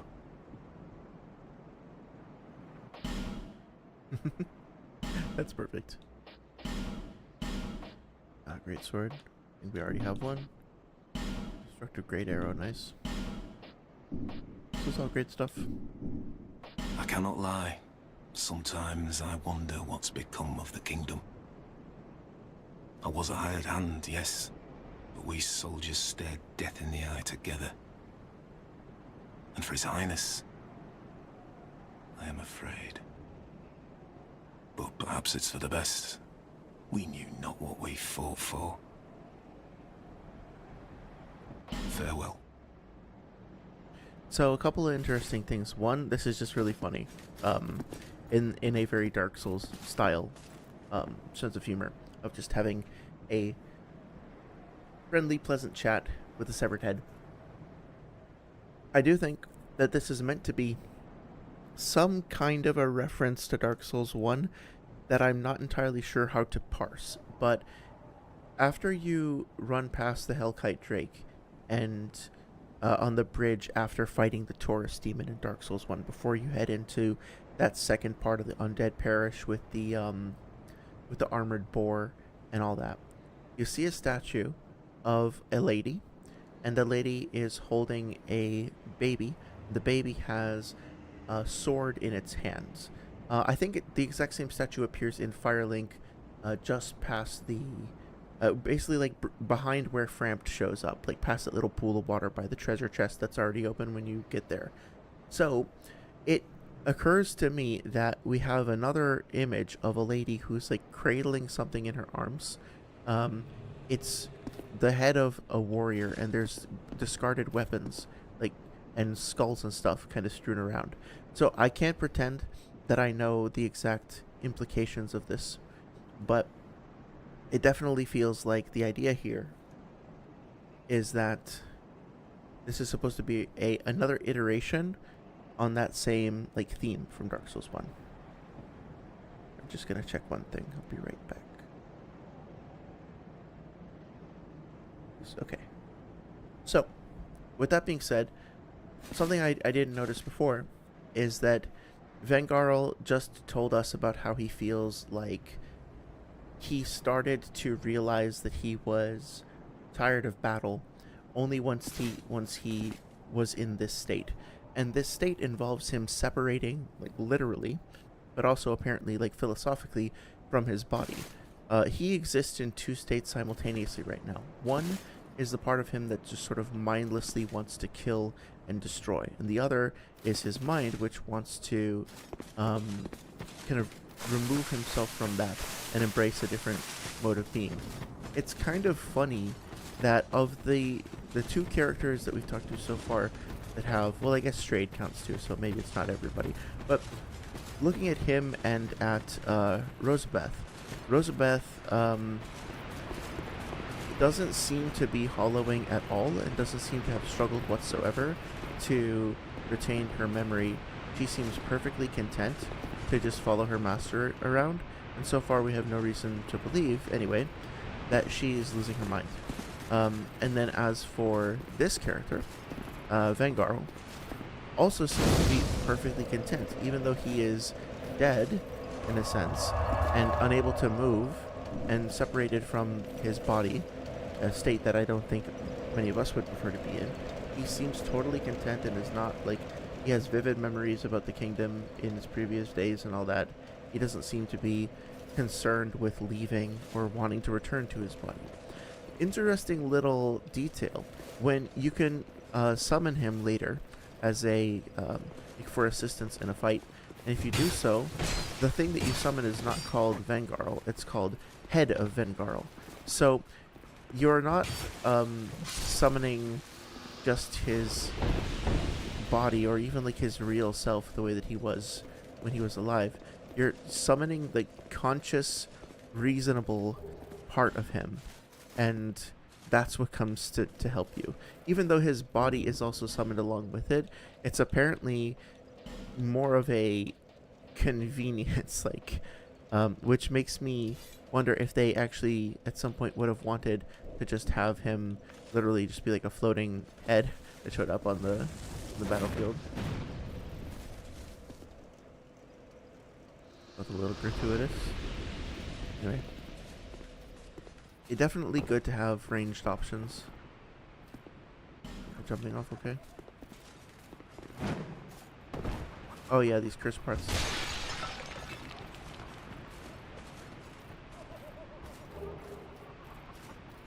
I love the hollow laughing in the background. I think it's samples of hyena vocalizations, if I remember correctly.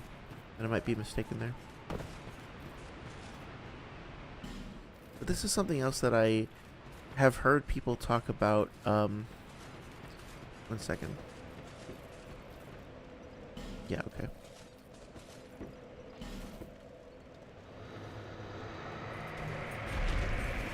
This is something else that I have heard. That was kind of silly.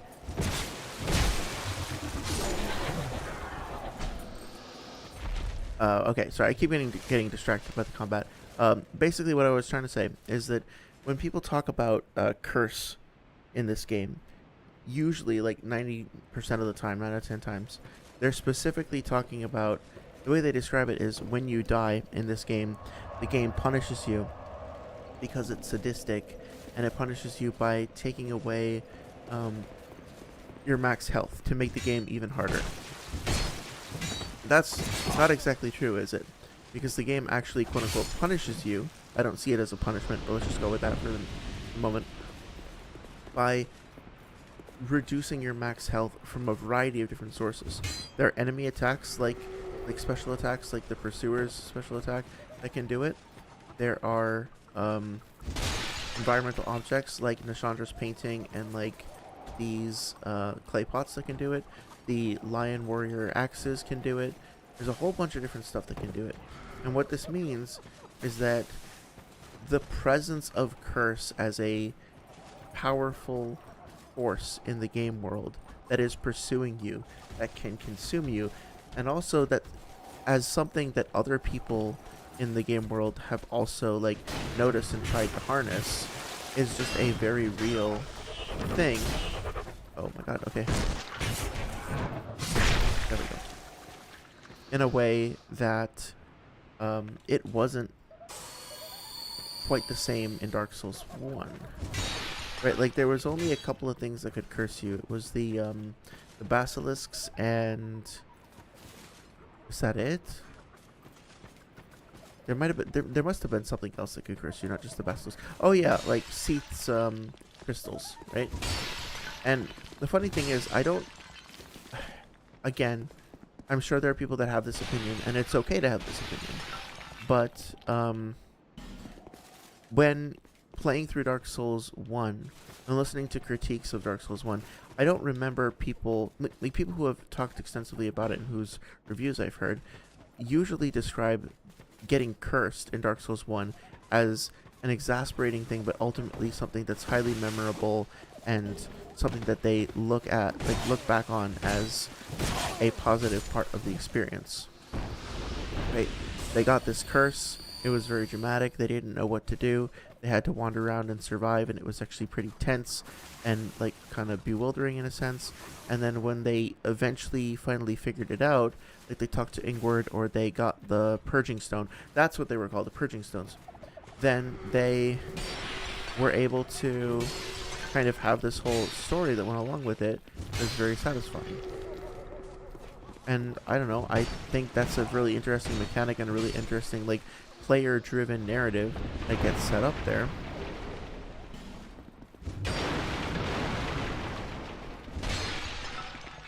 And to me, Dark Souls 2 is basically just trying to continue to expand on that same idea. Oh, here, lizard. Hang on. I hate them. Hate them so much. God damn it. It's so frustrating. I know, like, I saw what was happening there. Like, the arc of my axe was just going up and over to the left. And what I should have done was to have chosen a different weapon that just had a different trajectory or whatever. So there are ways around it. I'm not saying it's outright broken or stupid, but it feels so, like, unempowering, for lack of a better word, to do that. It's just, it feels viscerally uncomfortable to not be able to hit them, and I'm never gonna like that. I can respect it, I guess, from a design standpoint, but I'm never gonna like that.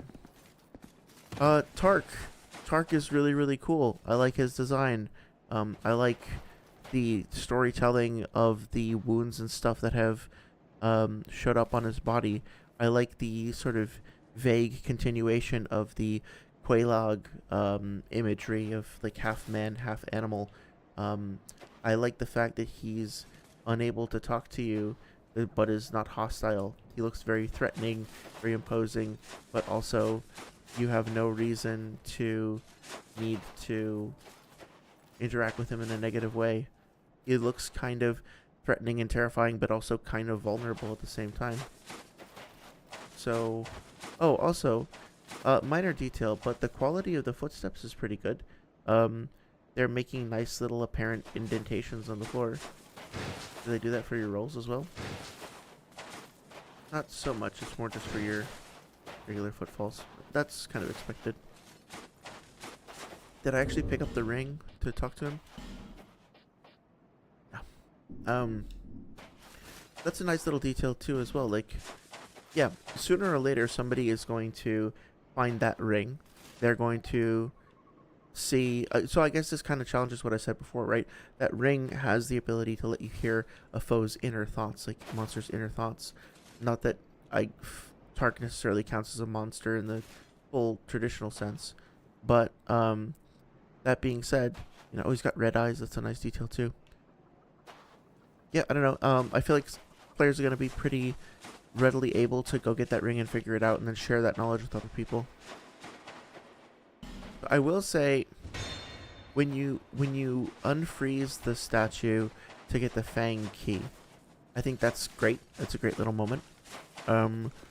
And it creates another place for you to make good use of the fragrant branches of yore. And also, it does seem to suggest to you that your fragrant branches will wind up being pretty consistently rewarded with useful items or progression on blockers or something like that. So in Scholar of the First Sin, when they came along and added a whole bunch of different lions here, I feel like I need to go check the numbers, I guess, but I feel like half of the fucking fragrant branches wind up getting used in this area alone. And it feels really weird to have this system that you've developed and then just spend so much of it in one space. That being said, it does create an interesting narrative about this place. Like, why have all these lion warriors who are clearly able to inflict some sort of curse with their weapons? Why are they petrified? Like, why are they all petrified? You know, was this guy over here defending this chest when he was petrified, or is it more of a convenience or contrivance just to, you know, give us something to unlock later? Maybe you could argue that that's the case. But anyway, as a player, I personally wind up walking through here and just wondering about, like, what happened. It's like some cataclysmic event happened that turned so many of them to stone.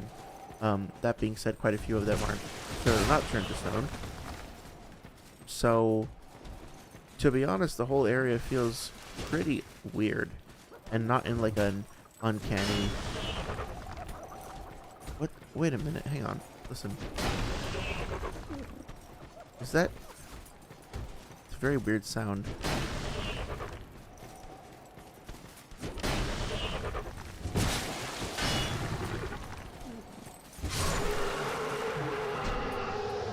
It's a very interesting treatment on the sound design.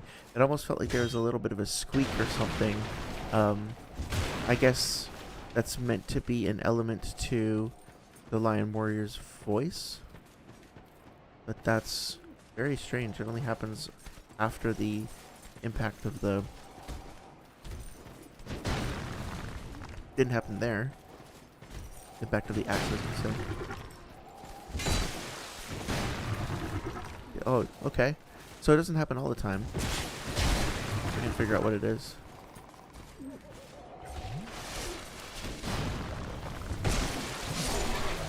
Yeah, interesting.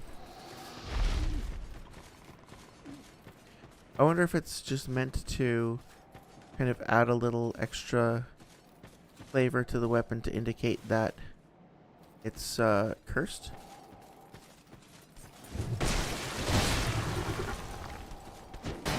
Something worth noting potentially is that, so I believe that Merchant Hag Malentia's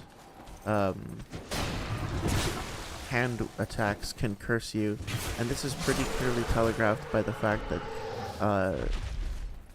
her hand has like a dark aura around it, like a dark smog visual effect. Now these guys obviously don't have that same effect. So this one is weird because like the item is on the corpse. You could very easily just sort of reach in and grab it off the corpse. Like this is very silly. But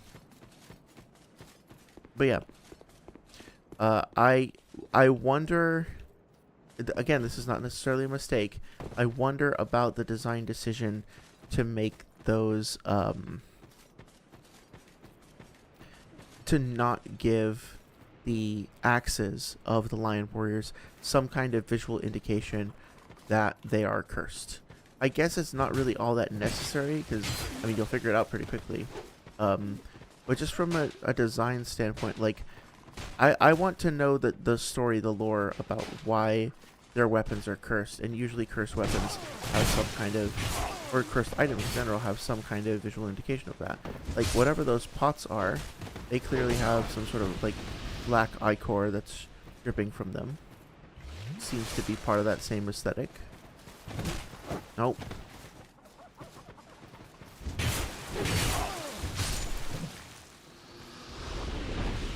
And on that note, I'm very interested to know why, like, what is actually in those pots. Like, why are they laughing? Why are they kind of, like, barfing out of their mouths? The imagery kind of reminds me a bit of the Pharaoh's Lockstones. I wonder if that's intentional. No. So overall, this area has a lot of interesting imagery in it, a lot of interesting ideas. I don't necessarily, oopsie daisy, I'm not necessarily feeling like all of those ideas are expertly executed. It feels like it's maybe a little unfinished, like a little rough around the edges. I also don't remember there being so many goddamn shade warriors. I feel like this area was... they got me. That was really good, though. I don't know if you caught that, but, like, I thought that was gonna be another, like, shaded warrior. I'm just gonna use that term to refer to the invisible warriors. And it was actually a phantom that got me. So, regardless of the execution, the idea is still really well conceived, I think.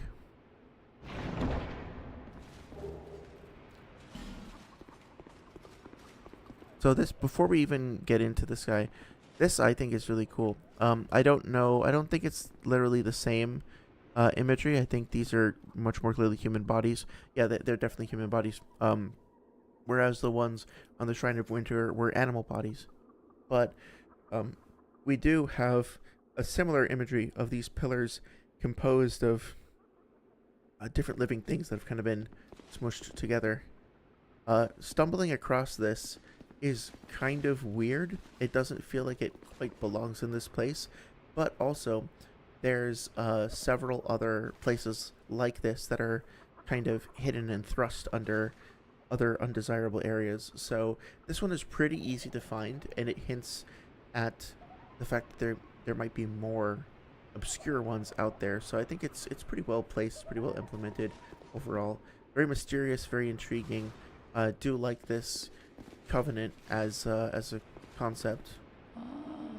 Look how far this undead has I will say the wheelchair feels pretty out of place for the aesthetics of the world, but undead it's you very are. subjective. A bit too alive, but with a darkish shadow. Yet still unprepared for a deeper dark. And like every undead, you have no future. Oh my, don't mind me. I'm just talking amongst myself. But if you find a need for a truer dark, then meet again. We shall. The dark is still nascent within you. The dark. Huh. I wonder what exactly he's referring to. Maybe you need to be fully hollowed. I've definitely done this covenant before. But that's interesting. I think that's very effective actually, because darkness and hollowing and death are concepts that the player is going to be familiar with but learning more about gradually. And so placing this mystery here and saying, hey, you need to deepen your understanding of this thing before I let you in here, just creates more of a mystery for like players to have in the back of their head as they're exploring and trying to find that answer. That being said, I don't know. I feel like a slightly clearer incentive, or like a slightly clearer direction might have been appreciated. But it's one of those things where like part of Dark Souls' charm is that things are so obscure and kind of difficult to figure out. Some players are going to fall into this area and already be qualified. Other players are never going to figure it out, and so we as a community can then come together and share that knowledge, and that's a part of the experience. Not entirely sure what to make of the design of his wheelchair there. It's definitely intriguing. It definitely feels like it's a little what's the term for it? Not contemporaneous. Anachronistic, yeah. Little pointed shoes. He's a very interesting character, albeit a restrained one. Okay. So let's see. I want to be careful over here. Oh shit.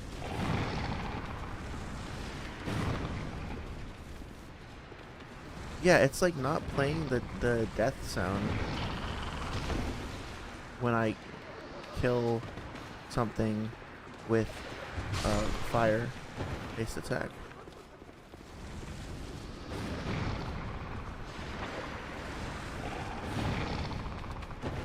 Yeah, that's really weird, huh? So in all of the Souls games, when you kill something, with whatever weapon, it always plays that same kind of like chink sound effect to kind of indicate that you landed a killing blow. And now it's just not doing it when I kill with fire. It's really weird. But that being said, this area is really cool. I mean, it's nice to think about the well, it's really cool when you go through an area and then you realize later that there was something lurking underneath the whole time, and you can revisit that and see things from a different light. The idea, it's kind of like hinting at there being more verticality to certain levels. That's a cool concept. These acid pools as well. This level has introduced the concept of environmental objects that can potentially, affect your health and instill curse onto you. And now they're introducing another form of environmental hazard. So, I don't know, I think this is all very effective. It feels a little overwhelming at first, but also fairly fair once you break it down. And it also... So I'm not sure if if the bones in the acid are meant to indicate that there are things that have been decomposed, disintegrated in the acid, or if it's more like the acid is coming from, like I heard a theory that it was like dragon stomach acid or gastric acid or something like that, and the reason why it was corrosive is because it was coming out of these creatures. And we'll see more of that when we get to Alia's Keep. Just for some nitpicking, it might be worth wondering, like, I'm not sure what the intention was here. The texture itself seems like it's flowing direct, like down into the left, which makes sense. I mean, it looks like there would be kind of a flow of the liquid down, but if you look at the edges of this little crater or whatever that it's in, it feels like it should be spilling out over the edges and flowing down that area over there, right? Like it should be more part of a river. I wonder if that was the intention, or they just were trying to add some kind of motion to the pools to make them more visually, like, make it easier for the player to see. But unfortunately, at the moment, they do kind of feel a little bit under, like, not ideally immersed in the environment, if that makes sense. And if you look very closely, I don't really know how to indicate this on screen, but if you look very closely, you can see that there's a seam, and you can see where the texture repeats. So it's right at the tip of my axe right now, if you going across horizontally, like left to right, and now it's moving up. And I'll just see. I mean, it's not a big deal, right? Like, these are just minor technical things. Oh yeah, if you look at the very bottom of the pool, it's kind of floating up. There seems to be a bit of a glitch or a patch in the texture as well, with some missing pixels there. Again, I don't really care that much about stuff like that. Oh yeah, if you look at the bottom right, there's another seam that's moving up now. It feels very petty, and it feels very, like, I don't know, juvenile in a certain way for me to be even pointing these things out, because, like, no artist wants to ship their art with glitches or with distortions or anything like that. It's just something that happens. It's not that big of a deal. But I'm trying to be fair in my assessment of, like, Dark Souls 2 criticism, and I am finding a significant number of things that are just, like, visually, quote-unquote, broken, for lack of a better word. And when you combine that with stuff like the literal Heineken beer textures appearing in the gutter, it feels like there was one final layer of polish that this game really needed to fix some of the visual issues. And it was just, we were so close, you know, and unfortunately we didn't get that. Now, this, to me, is really quite risky and quite interesting, because this character model is directly ported from Dark Souls 1. It might have some touch-ups and modifications to it, but first of all, oh, it's nice that we get a fragrant branch back after freeing her. First of all, her feet are, like, clawed and bloody. She also has protruding, like, claws on her wings that look very threatening. She is what I think a lot of people would see as some sort of a demon or some sort of an aberration, and she's locked behind this door. You have an opportunity to see her from afar and see that she's imprisoned in there behind a locked door. So I think the implication is that players are going to come in here and are going to be kind of startled by her, perhaps even inclined to attack her. But of course, she's one of the most valuable NPCs in the game. So very interesting choice, and also very interesting to use these crow demons, which were directly associated with Velka in part 1, and to have them put here, of all places. So now a narrative of this place starts to emerge. We have a race of lion-like creatures who were partially petrified and pushed aside, and then a bird-like, anthropomorphic bird-like creature who turns out to be a smith and turns out to be friendly and intelligent and insightful, who wound up getting pushed away as well. And all of this is occurring down the path of a place that we discovered being called the Old Akelar, or Akelare. I'm sorry, I'm not sure how to pronounce that exactly. And so we start to get a sense of maybe there was a war or a conflict here where people more aligned with the dark and the curse came in and got into conflict with people who were more associated with, like, old witchcraft and older folk religions or something like that, and they pushed them back into hiding, into the shadows, into petrification, whatever else.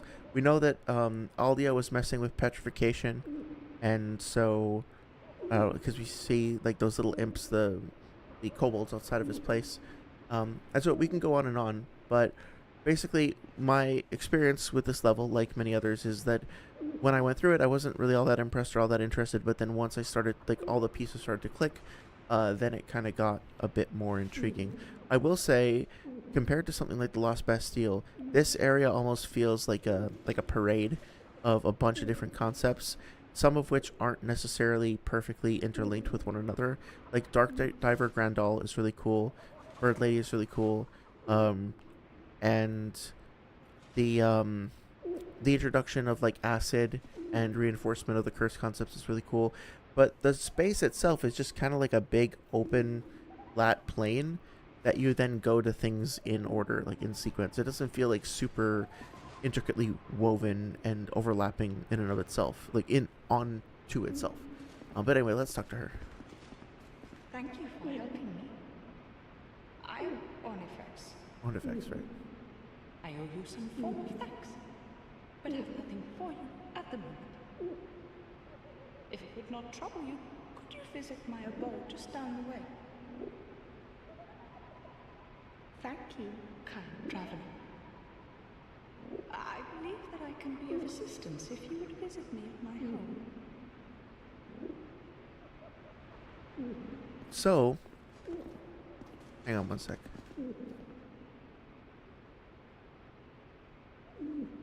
Thank you, kind traveler.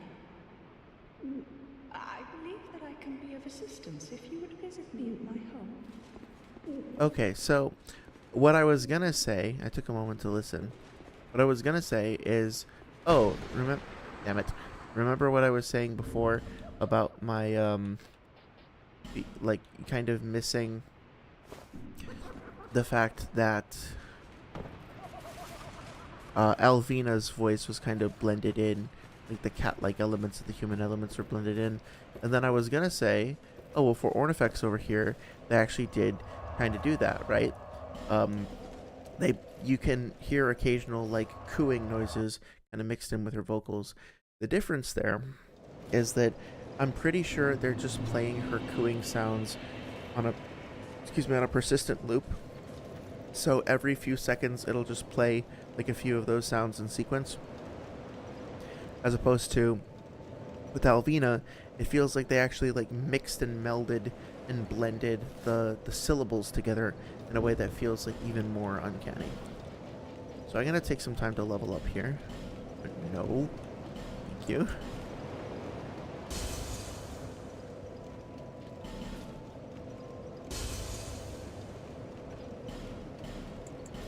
Okay.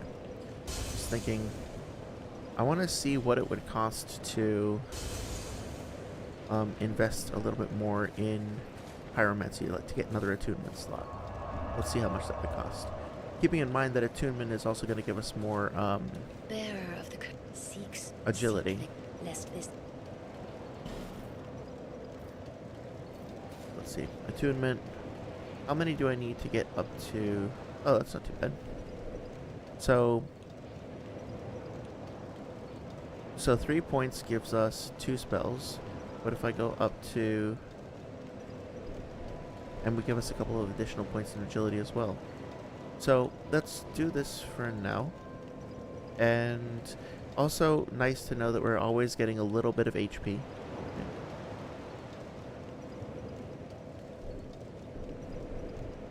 Yeah, I do kind of eventually want 3, and I'm getting the extra agility, so I'm going to go ahead and put that in.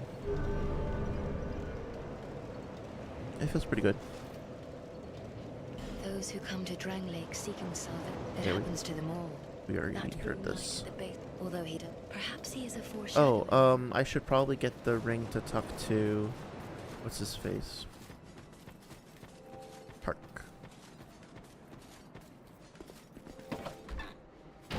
I do like that your character can just lose patience and go through the door. Oh.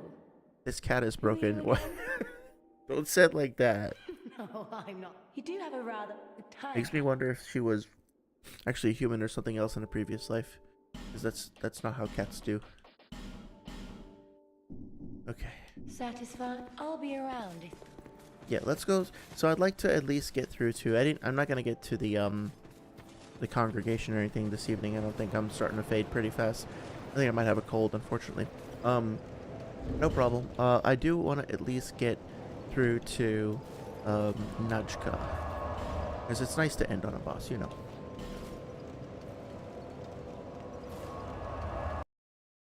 I guess my feeling so far is that, like, I want, and maybe I'll ask for people's recommendations too. I want to find the masterpiece level analysis of Dark Souls 2. That's not, oh, I forgot to get that chest. That's not just a, like a rebuttal to someone else's bullshit, if that makes sense, right? Because there's a lot of interesting criticisms, critiques, whatever, of the game have been made, and then obviously I feel like some of those haven't quite panned out. But then also, interesting, I'm also thinking in the back of my mind about the fact that those pots regenerate. I wonder if that's a good thing. I think it probably is. Oh, okay, fuck, damn it. I'm trying to go get the lizard, but I don't think I'm going to make it in time.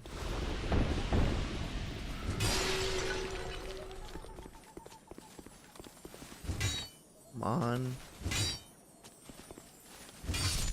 Okay.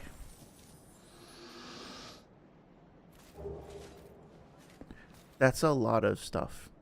Okay. I don't know. I feel... Part of me feels like what I should say is, oh, cool, I got a chance to, like, repeat the encounter, and this time I succeeded, and therefore, now I feel satisfied. I don't feel satisfied. I just hate those things so much. I don't know if I'm being unfair. But basically what I was going to say before was that I find that people's criticisms of Dark Souls 2 always tend to fall within a few things, like focusing very heavily on things like the hollowing mechanic, or things like the gank squads and stuff like that, and the adaptability specifically. The adaptability comes up in every single one, but then not really. The rebuttals are like, here is why adaptability is actually good, or here's why Dark Souls 2 is just beautiful in and of itself. But I'm really still looking for that, you know, overall thing that ties everything together. I don't know if I'm explaining myself very well, but anyway. Human, are we? This is no place for you. Be gone. Are you not afraid of me? Humans rarely come here. Those who do turn back when they see me, or make an attempt on my life. But you are different. We once had a master. He created us long, long ago. But he was born with a fatal flaw. He resented those who had what he lacked and became fully mired in hatred. Eventually, he drove himself mad. It was at the peak of this madness that he conjured up we strange creatures. Our master was a tragically lonely soul. Eventually, his solitude eroded his very reason. In the end, he never understood what it was that he truly lacked. Nobody knows when we were born, or where our master has gone. The only ones who even speak a human tongue are myself and my better half. I wish to ask a favor of That you. escalated really quickly. I want you to kill my betrothed. Once, I always found her at my side. But as time went on, things went awry. She became violent, raging uncontrollably. Eventually, she came after me. We have been locked in combat ever since. We seem to be at a standstill. The wounds we exchange are never lethal.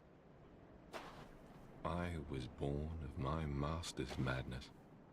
Perhaps this is some curse. I will be sure to assist you in return.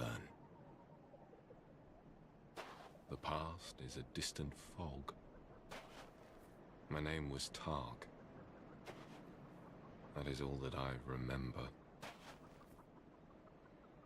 The past is a distant fog. So there's a lot going on there, and I do think it's very interesting. It lacks, I don't know how to say. Oh, right, I gotta take the ring off, otherwise it'll keep barking at me. I think... I guess I'll just do that for now. Definitely don't want to use a humanity until I've gone and gotten through all this stuff. So, I think the consensus is that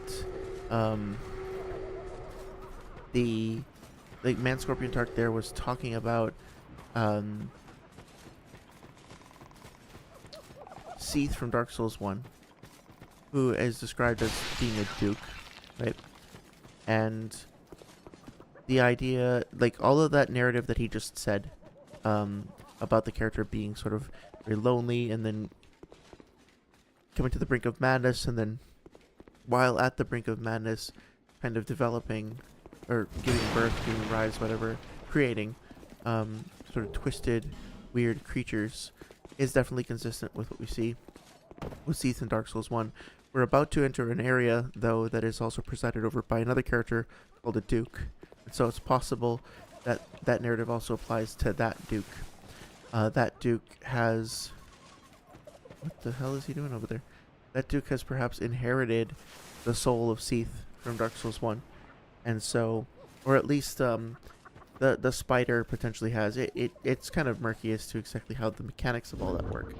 But the idea is that the legacy seems to have been passed on one way or another, right? So that is interesting. But what I am sort of starting to find is that going to NPCs, the way that their dialogue is portioned out to you is very, very perfunctory. They always have like a, hey, you're not supposed to be here, leave now. And then when you don't, they say, oh, you haven't left, you're not like the other ones usually leave. And then they give you all of this exposition at once, and then you basically just have like a very kind of discrete thing that you have to do for them to advance to the next level. Now this isn't fair of everyone, like fair to say of everyone. Like your quest with Lucatiel seems to progress in a little bit more of a naturalistic way, with you encountering her at different points and having multiple multiple battles with her. The way that unfolds is all entirely natural. But at the same time, by the second time you've met her, as we were talking about before, she's already revealed like her hollowing and everything. And so, I don't know. I feel like having a couple of extra things to do for Tark,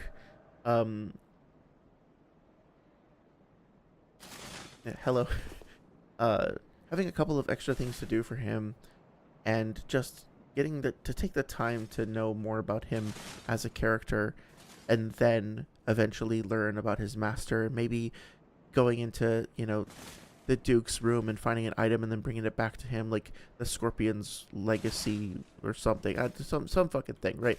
Like they do this pretty well in the DLC for Elden Ring, Shadow of the Erdtree, where a couple of characters will be kind of doing research or poking around in the specimen area, and then you can bump into them later, and you can choose to influence their quest or give them information or whatever, and bring things to them, and then your relationship with them changes as a result of that.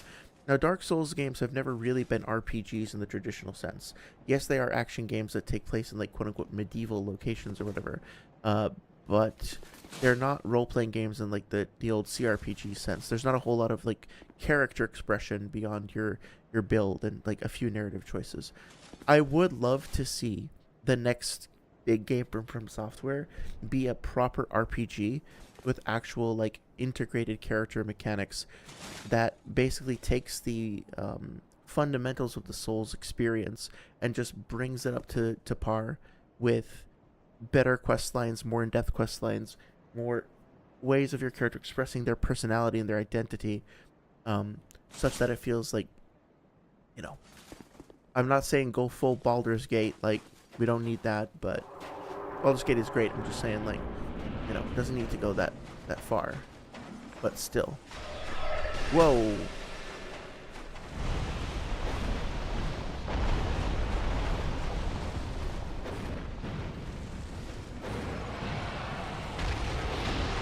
Okay, mostly just gonna focus on the fight here. Very interesting to see her do those big sort of crystal attacks. I think it's tempting to compare her to Quelaag, because she's a, you know, scantily clad lady on top of an insect-looking thing. But it feels very distinct from that. Like the environment, the mechanics don't feel like they're cut from the same cloth. I do like the two stingers, with one being much larger than the other. I do like the fact that she appears to use some sort of crystal sorcery, which also would put her connector to Seed, for example. The two fighting each other there is a little bit awkward, though. Diving under the ground is kind of an interesting mechanic. Finding places to sort of take refuge, like here on the stone, is pretty cool. Pretty well thought out. That tantalizing item up there, too. Infuriating if you don't get it. But ultimately, I think it's just a flame butterfly. It's not that big of a deal if you don't. Looks like there's a skull locket around her neck, which is interesting. I didn't notice that before. Her weapon is kind of a cool design. Appears to be... It almost looks like a scorpion's tail in and of itself. That's pretty cool. I guess I don't have all that much to say about this fight. It's... seems pretty fair, I guess. It does feel like she's kind of bursting forth from this scorpion in a more unnatural way than, whereas Quelaag was more... Yeah, Quelaag was more integrated with her spider, I guess, right? It was more of an extension of herself. And she also seemed to be, like, kind of lovingly petting it as well when you start off.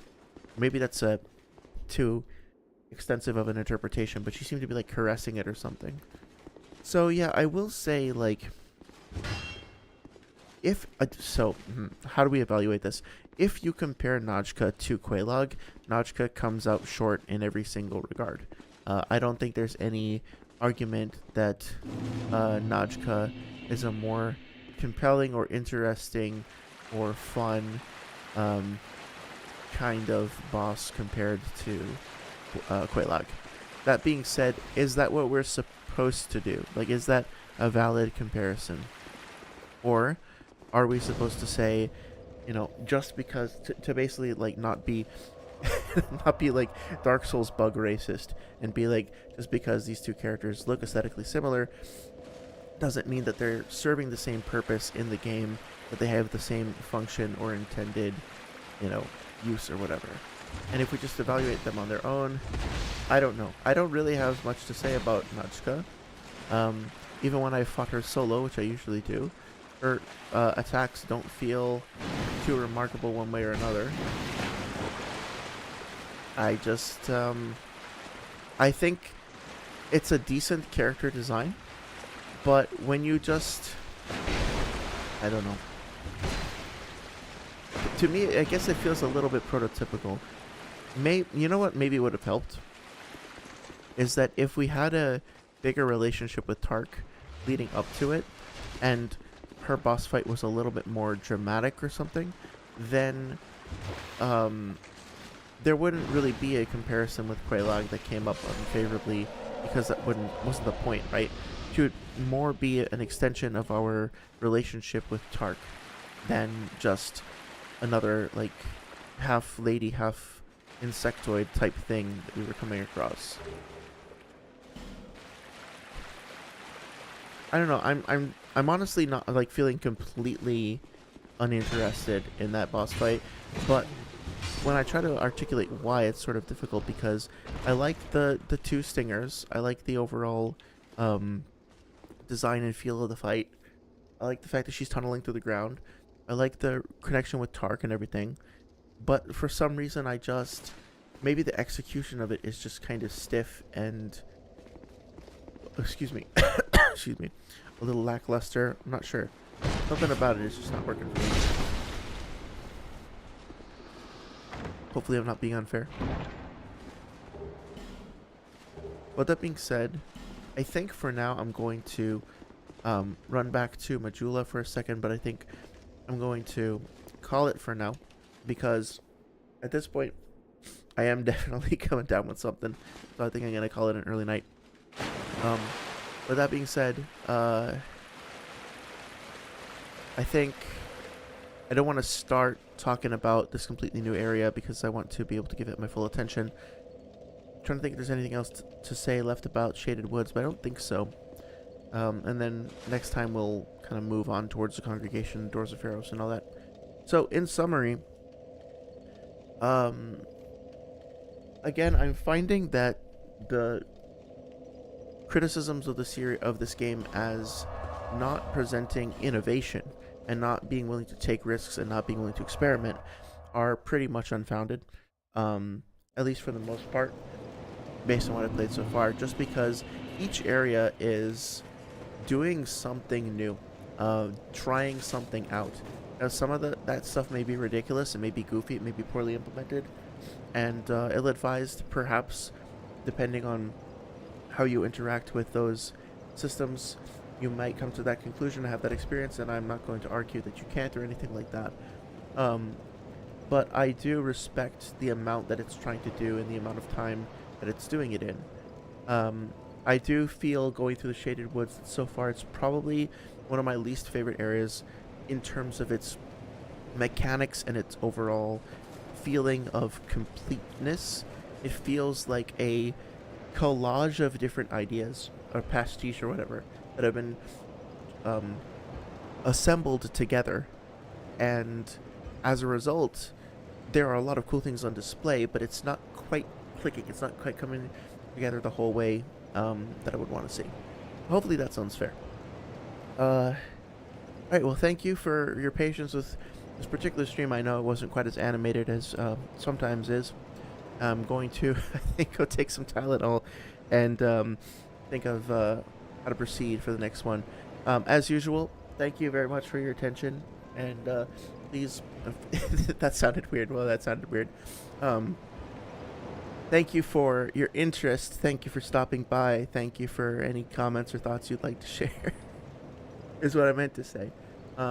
If you'd like to see me test out a feature, if you'd like to see me try a different weapon or explore a different part of the map or something like that next time, anything you want me to go over, just let me know. Sunday we will be having another Naruto stream. I think this time we're going to be talking about durability in KCM and like Kakazu's durability against Yukito and stuff like that. So stay tuned for that if you're interested. The Sunday stream is going to be from 2 to 6. Or starting at 2 and then going to up to 6. And then next week probably continue with Dark Souls 2. I think I want to get to Drangleic Castle, but at the same time, like, I know I'm going to die a lot in the gutter, and I don't really want to just like, play through that area on stream and die over and over and over again and make you guys sit through that. So I'm going to give it some thought. I basically just want to get to a point where I feel like I've fairly understood the criticisms with the game overall, which I think I'm kind of getting to that point now. And then once I've kind of hit that mark, we'll go back to playing Elden Ring for a little bit, I think. Might do a poll, see how you guys feel about it. I do have something special in store. I do want to do a special stream that's going to be Dark Souls 2 related. That's going to be a step away from gameplay and more into something different. But I'm not going to spoil that yet. I'm going to keep it for another week or two in reserve and let you guys know when I'm ready to do it. So again, thank you. Oh, sorry about that. Thank you so much for your time.